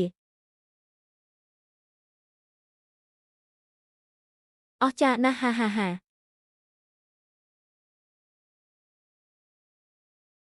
តើអ្នកមិនត្រូវបានបំពុលទេតើគាត់នៅតែមានកម្លាំងដើម្បីស្រាយខ្សែពួរដោយរបៀបណាជាការពិតណាស់យើងគួរតែលេងជាមួយគ្នាយើងបានដឹងវាតាំងពីពេលនោះមកអ្នកឆ្លងមេរោគសក់អវិជ្ជមានការដោះលែងមេរោគដោយអ្នកចម្បាំងដ៏ក្លាហានផ្ដល់ឲ្យខ្ញុំនៅរូបរាងឡើងវិញសងឈាមនិងថាមពលខ្ញុំវិញផងកុំគិតដល់វាអីហាតើអ្នកដឹងទេលទ្ធផលនៃការខិតខំប្រឹងប្រែងនិងការស្រាវជ្រាវជាច្រើនឆ្នាំរបស់ខ្ញុំអ្នកពិតជាបានបំផ្លាញគំរូរបស់ខ្ញុំមែនអ្នកឆ្កួត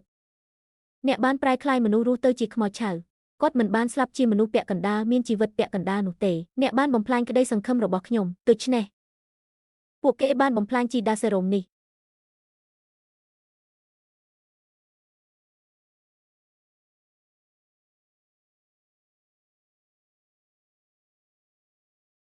ជាមួយនឹងសេរ៉ូមនេះកម្រិតសំណើមរបស់អ្នកនឹងត្រូវបានដោះស្រាយគ្រួសារយើងទាំង3នាក់អាចនៅជាមួយគ្នាបានហើយយុវជន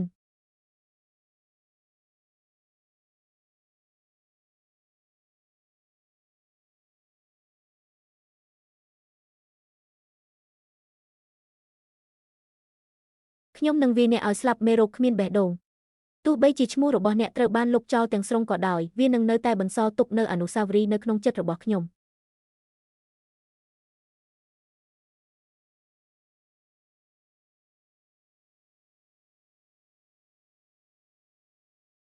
ចាប់តាំងពីអ្នកស្លាប់ទាំងអស់បន្ទាប់មកកុំបន្ទោសខ្ញុំចំពោះការមិនសមរម្យ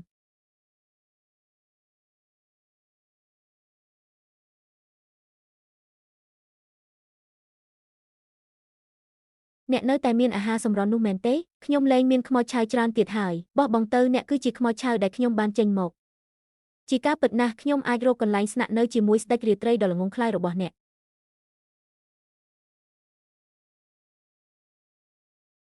តើអ្នកចូលដោយរបៀបណាកុំបារម្ភអីព្រះសារីរិកធាតុត្រូវបានប្រគល់ឲ្យខ្ញុំលែងខ្ញុំទៅសប្តាហ៍ថ្ងៃនេះឈុតឆាកណាត់ជួបថ្មីដ៏ទាន់សម័យកំពុងផ្ទុះឡើង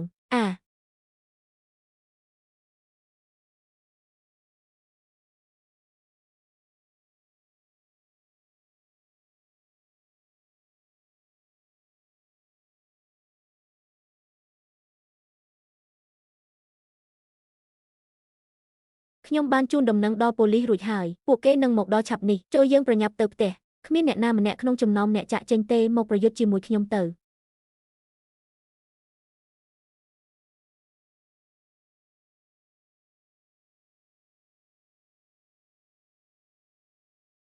អ្នកកំពុងលួចពីខ្ញុំ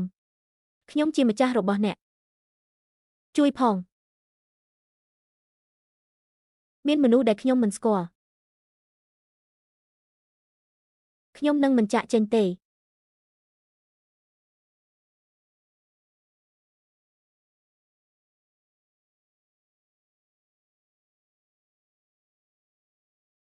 ខ្ញុំទ្រាំលែងបានទៀតហើយខ្ញុំជិតស្លាប់ហើយមានអ្វីខុសជាមួយអ្នកតើអ្នកអាចលាក់ខ្លួនបានល្អយ៉ាងនេះដោយរបៀបណាកាកសំណល់តើខ្ញុំគួរធ្វើដូចម្តេចប្រសិនបើខ្ញុំត្រូវការផ្ញើវា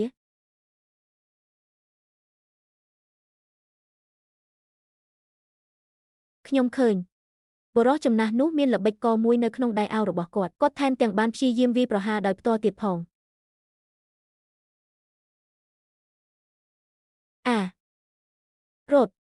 រត់តើអ្វីទៅជាចំណុចសំខាន់សម្រាប់ជនក្បត់ជាតិចៅវាយនាយស្ទើរតែរត់គេចខ្លួនហើយមិនអីទេគាត់មិនអាចរត់គេចខ្លួនបានទេអ្នកមិនអាចចាក់ចេញបានទេ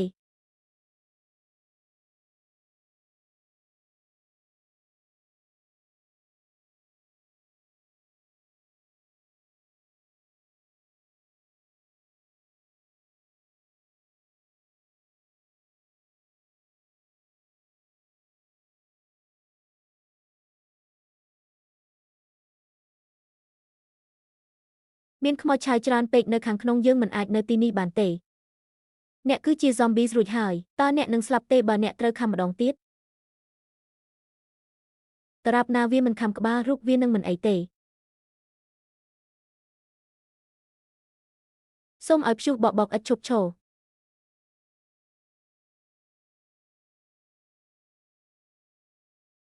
លេតើអ្នកកំពុងធ្វើអ្វីប្រសិនបើទីក្រុងតូក្យូធំពេកវានឹងតាក់ទាញខ្មោចឆៅទាំងអស់កុំបារម្ភអីនេះជាបទចម្រៀងសំខាន់របស់ពួកគេ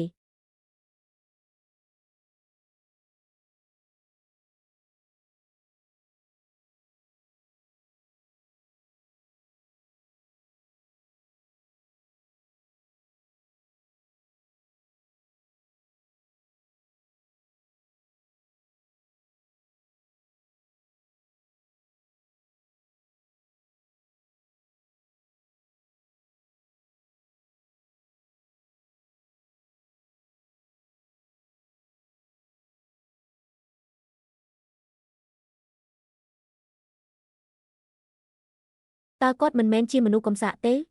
តើអ្នកខ្លាចជាមនុស្សក្លាហានយ៉ាងដូចម្ដេចនោះជាចលនាដ៏អស្ចារ្យមួយគាត់ប្រកាសជាមានស្នេហាពិតមែនដូច្នេះពួកគេសុខចិត្តប្រថុយជីវិតរបស់ពួកគេតោះទៅមើល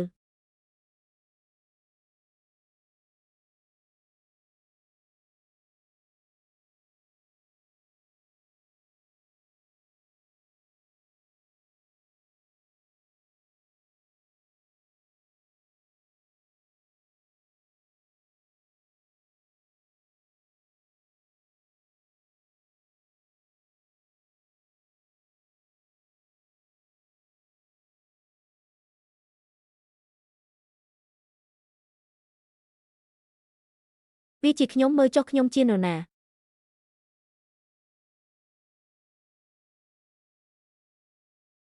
ខ្ញុំបានរកឃើញសាលាម្តែយប៉ុន្តែសម្រាប់តែជាប្រយោជន៍របស់អ្នកប៉ុណ្ណោះ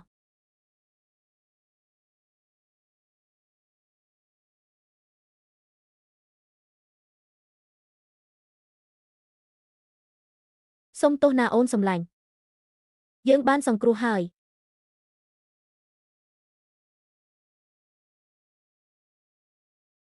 ខ្ញុំបានរកឃើញជួយខេងអ្នកនឹងត្រឡប់មករកភាពធម្មតាវិញឆាប់នេះ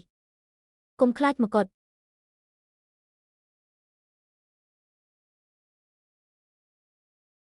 អស្ចារ្យណាស់ចាប់ពីពេលនេះទៅកូនប្រុសរបស់ខ្ញុំនឹងក្លាយជាមនុស្សធម្មតាម្នាក់100,000អ្នកបានបាត់ខ្លួនរាងកាយក៏មានសីតុណ្ហភាពផងដែរសំណើមរបស់អ្នកបានថយចុះជាស្ថាពរហើយ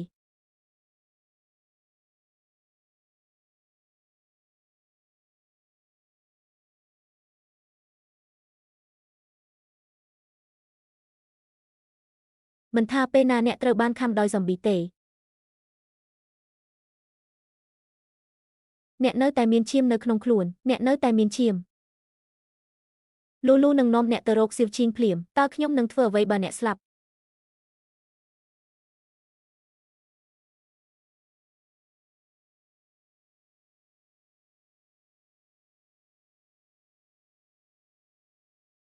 សុំទោសខ្ញុំបានបរាជ័យក្នុងការការពារអ្នក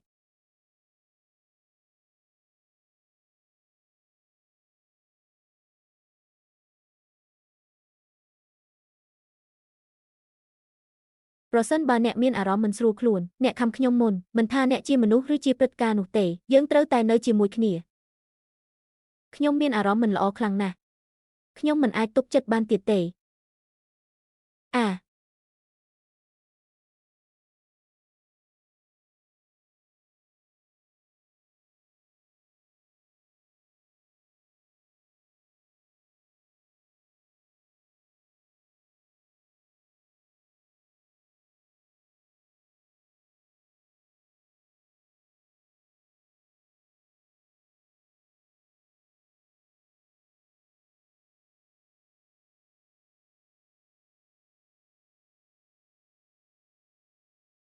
បងលូកុំខ្លាចអីយើងបានទៅផ្ទះវិញ តំបន់សុវត្ថិភាពឥឡូវនេះបើកចំហទាំងស្រុងអ្នកទោសទាំងអស់របស់អូនវ៉ងត្រូវបានចាប់ខ្លួនឌូអូនិងអ្នកដទៃទៀតក៏បានផ្លាស់មករស់នៅដែរខ្ញុំនឹងមិនរងទុក្ខដោយភាពត្រជាក់ក្នុងភាពសុខស្រួលទៀតទេម៉ៃវនិងកូនចៅសំប៊ីរបស់គាត់តំបន់ដាច់ដោយឡែកមួយត្រូវបានបង្កើតឡើងមិនផ្ទុយពីមនុស្សទេពួកគេថែមទាំងបានដឹកជញ្ជូនវាទៅមនុស្ស5ដងទៀតផងពូនិងមីងក៏បានផ្លាស់មករស់នៅដែរយើងទាំងអស់គ្នាកំពុងរងចាំអ្នកភ្ញាក់ពីដំណេក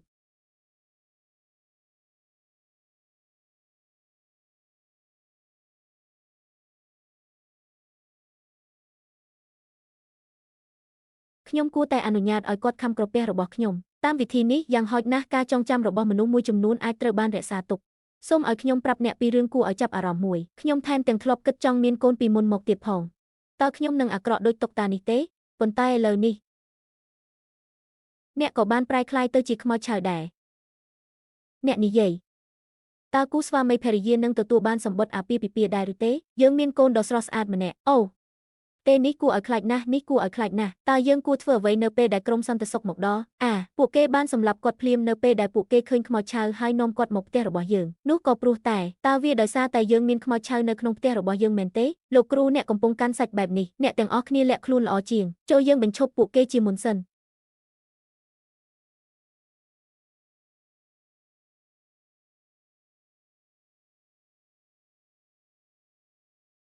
ប្រសិនបើអ្នកនៅទីនេះដើម្បីស្វែងរកចៅវាយនីខ្ញុំនឹងផ្ដល់ឲ្យអ្នក3វិនាទីលោកហ្វូសូមអភ័យទោសចំពោះការមកដោយមិនបានអញ្ជើញយើងមានសំណើដ៏លំបាកមួយដើម្បីស្នើសុំពីអ្នក3ខ្ញុំដឹងថាអ្នកជាអ្នកឆ្លងដំបូងគ្រួសារទាំងមូលរបស់អ្នកពួកវាក៏ស្ថិតក្នុងចំណោមខ្មោចឆៅមួយចំនួនតូចដែលនៅរស់រានមានជីវិតនៅក្នុងការចងចាំរបស់មនុស្សផងដែរ2យើងបានរកឃើញសាត្រាស្លឹករឹតរបស់លោកវិជ្ជបណ្ឌិតលាវវ៉ាក់សាំងសេរ៉ូមអាចត្រូវបានបង្កើតឡើងតើរាសីចក្ររបស់អ្នកជាអ្វីសាត្រាស្លឹករឹតរបស់លោកវិជ្ជបណ្ឌិតលាវនិយាយថាថ្នាំបន្សាបដ៏ល្អឥតខ្ចោះគឺស្ថិតនៅក្នុងអ្នកកុំចាក់មេរោគសំប៊ីចូលទៅក្នុងខ្លួនរបស់អ្នកបន្ទាប់មកយកឈាមរបស់អ្នកសម្រាប់ការស្រាវជ្រាវបន្ទាប់មកឈាមនិងជីអាចលាតសន្ធឹងបានខ្ញុំមិនយល់ស្របទេចិត្តខ្ញុំទីបំផុតបានវិលមករកភាពប្រក្រតីវិញហើយចុះបើការស្រាវជ្រាវវ៉ាក់សាំងបរាជ័យខ្ញុំមិនយល់ស្របទេទីបំផុតឡូបានរកឃើញវិធីមួយសម្រាប់អ្នកដើម្បីបញ្ចេញអារម្មណ៍របស់អ្នកហើយគាត់ត្រូវដឹងថាអ្នកបានប្រែក្លាយទៅជាខ្មោចឆៅម្ដងទៀតខ្ញុំមានអារម្មណ៍មិនល្អពេលខ្ញុំឃ្លានប៉ុន្តែគាត់មិនមែនទេថ្នាំពោធិ៍សាកសពមិនអាចព្យាបាលបានទេអ្នកនឹងមិនក្លាយជាមនុស្សធម្មតាឡើយ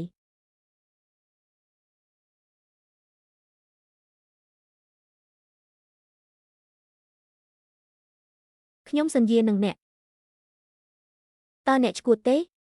ចុះបើវាមិនដំណើរការវិញកូនប្រសាលោកហ្វូបានយល់ព្រមក្នុងនាមមនុស្សជាតិទាំងអស់ខ្ញុំសូមថ្លែងអំណរគុណចំពោះសេចក្តីសប្បុរសដ៏ធំធេងរបស់អ្នកតើអ្នកត្រៀមខ្លួនហើយឬនៅយកវាមកកូនប្រុសកែនៀនចំណុចថ្មខ្វាន់យីនខ្ញុំនឹងឡូចូលយើងក្លាយជាគូស្នេហ៍ខ្មោចឆៅវាមិនមានអ្វីខុសជាមួយវាទេមកចុះលោកហ្វូអ្នកនៅតែមានឱកាសដើម្បីចាក់ចេញមេរោគនេះខុសពីមេរោគធម្មតាប្រសិនបើការចាក់ថ្នាំបរាជ័យអ្នកនឹងលែងអាចរក្សាភាពវៃឆ្លាតនិងការចងចាំរបស់មនុស្សបានទៀតហើយរួចហើយភាពច្នៃប្រឌិតនៅក្នុងលោកនេះដល់ពេលត្រូវត្រឡប់ទៅរកភាពប្រក្រតីវិញហើយ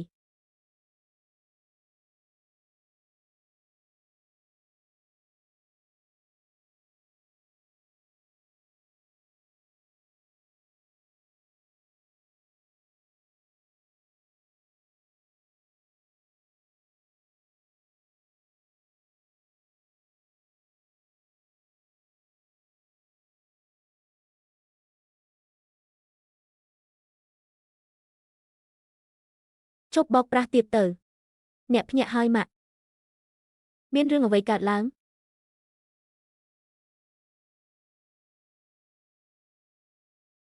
ចិត្តអាណិតអាសូររបស់ឪពុកចិត្តអាណិតអាសូររបស់ឪពុកគាត់មិនទាន់បានជាសះស្បើយនៅឡើយទេមិនក៏វាคล้ายជាបែបនេះម្ដងទៀតសេឡាដុនគាត់បានប៉ះពាល់សរសៃប្រសាទមិនស្ថិតស្ថេរម្ដងទៀតដើម្បីស្រង់សេរ៉ូមចេញពីឈាមនៃសេចក្តីពិតវិធីព្យាបាលសម្រាប់ការនៅភ្ញាក់យឺតថ្នាំបន្សាបនេះត្រូវបានបង្កើតឡើងបន្ទាប់ពីគ្រោះមហន្តរាយជាច្រើនបានបាត់បង់ប៉ុន្តែបេះដូងខ្ញុំស្លាប់ហើយហេតុអ្វីបានជាអ្នកមិនអាចល្ងងបែបនេះទីបំផុតអ្នកបានជាសះស្បើយហើយភ្ញាក់ឡើងហើយខំខ្ញុំមិនចង់ឲ្យអ្នកនៅម្នាក់ឯងស្រក់ទឹកភ្នែកដូចព្រិលត្រជាក់នោះទេ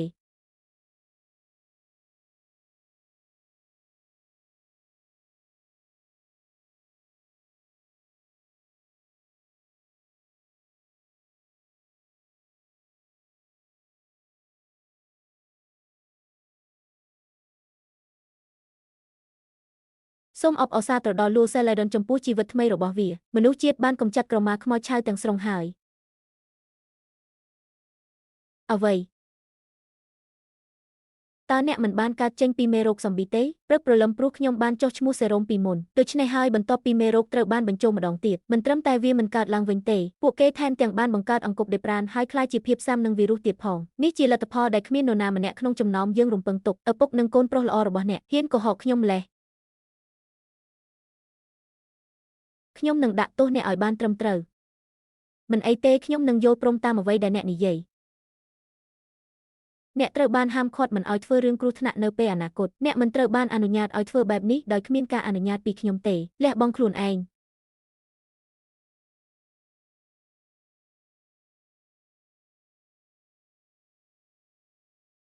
សុំទោសម៉ាក់និងប៉ាសុំទោសដែលខ្ញុំមិនបានប្រាប់អ្នកខ្ញុំមិនដឹងថាគាត់ធ្លាប់ជាខ្មោចឆៅពីមុនមកឬអត់ទេឪពុករបស់អ្នកនិងខ្ញុំបានដឹងរួចហើយមានសម្ភារៈច្រើនណាស់នៅក្នុងបន្ទប់គេងនេះហើយអាចគ្រប់គ្រង zombies ជាច្រើនបានតើវាអាចជាអ្វីក្រៅពីអណ្ដើកដែលមានរាងដូចសត្វតោប៉ុន្តែឲ្យតែអ្នកល្អចំពោះកូនស្រីខ្ញុំធ្វើឲ្យកូនស្រីខ្ញុំសប្បាយចិត្តយើងទទួលយកអ្នកមិនថាអ្នកជាមនុស្សឬអាក្រក់នោះទេក្រៅពីនេះពេលខ្លះចិត្តមនុស្សគួរឲ្យខ្លាចជាងការបាត់បង់តារាបណាអ្នកទាំងពីរធ្វើបានល្អនោះល្អជាងអ្វីផ្សេងទៀត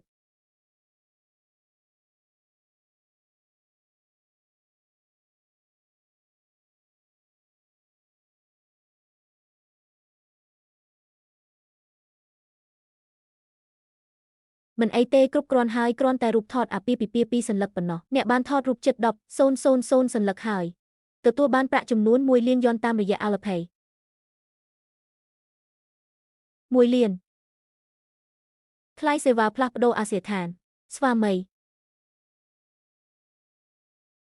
មីបានទទួលការទូទាត់ប្រាក់ Alipay ហើយខ្ញុំថាប្តីទៅខ្ញុំនឹងឲ្យអ្នក1លានបើមានសម្លេងស្រែកហើយគេនឹងឲ្យអ្នក1លានទៀតតើនោះមានន័យថាខ្ញុំនឹងក្លាយជាស្ត្រីអ្នកមានឆាប់នេះទេ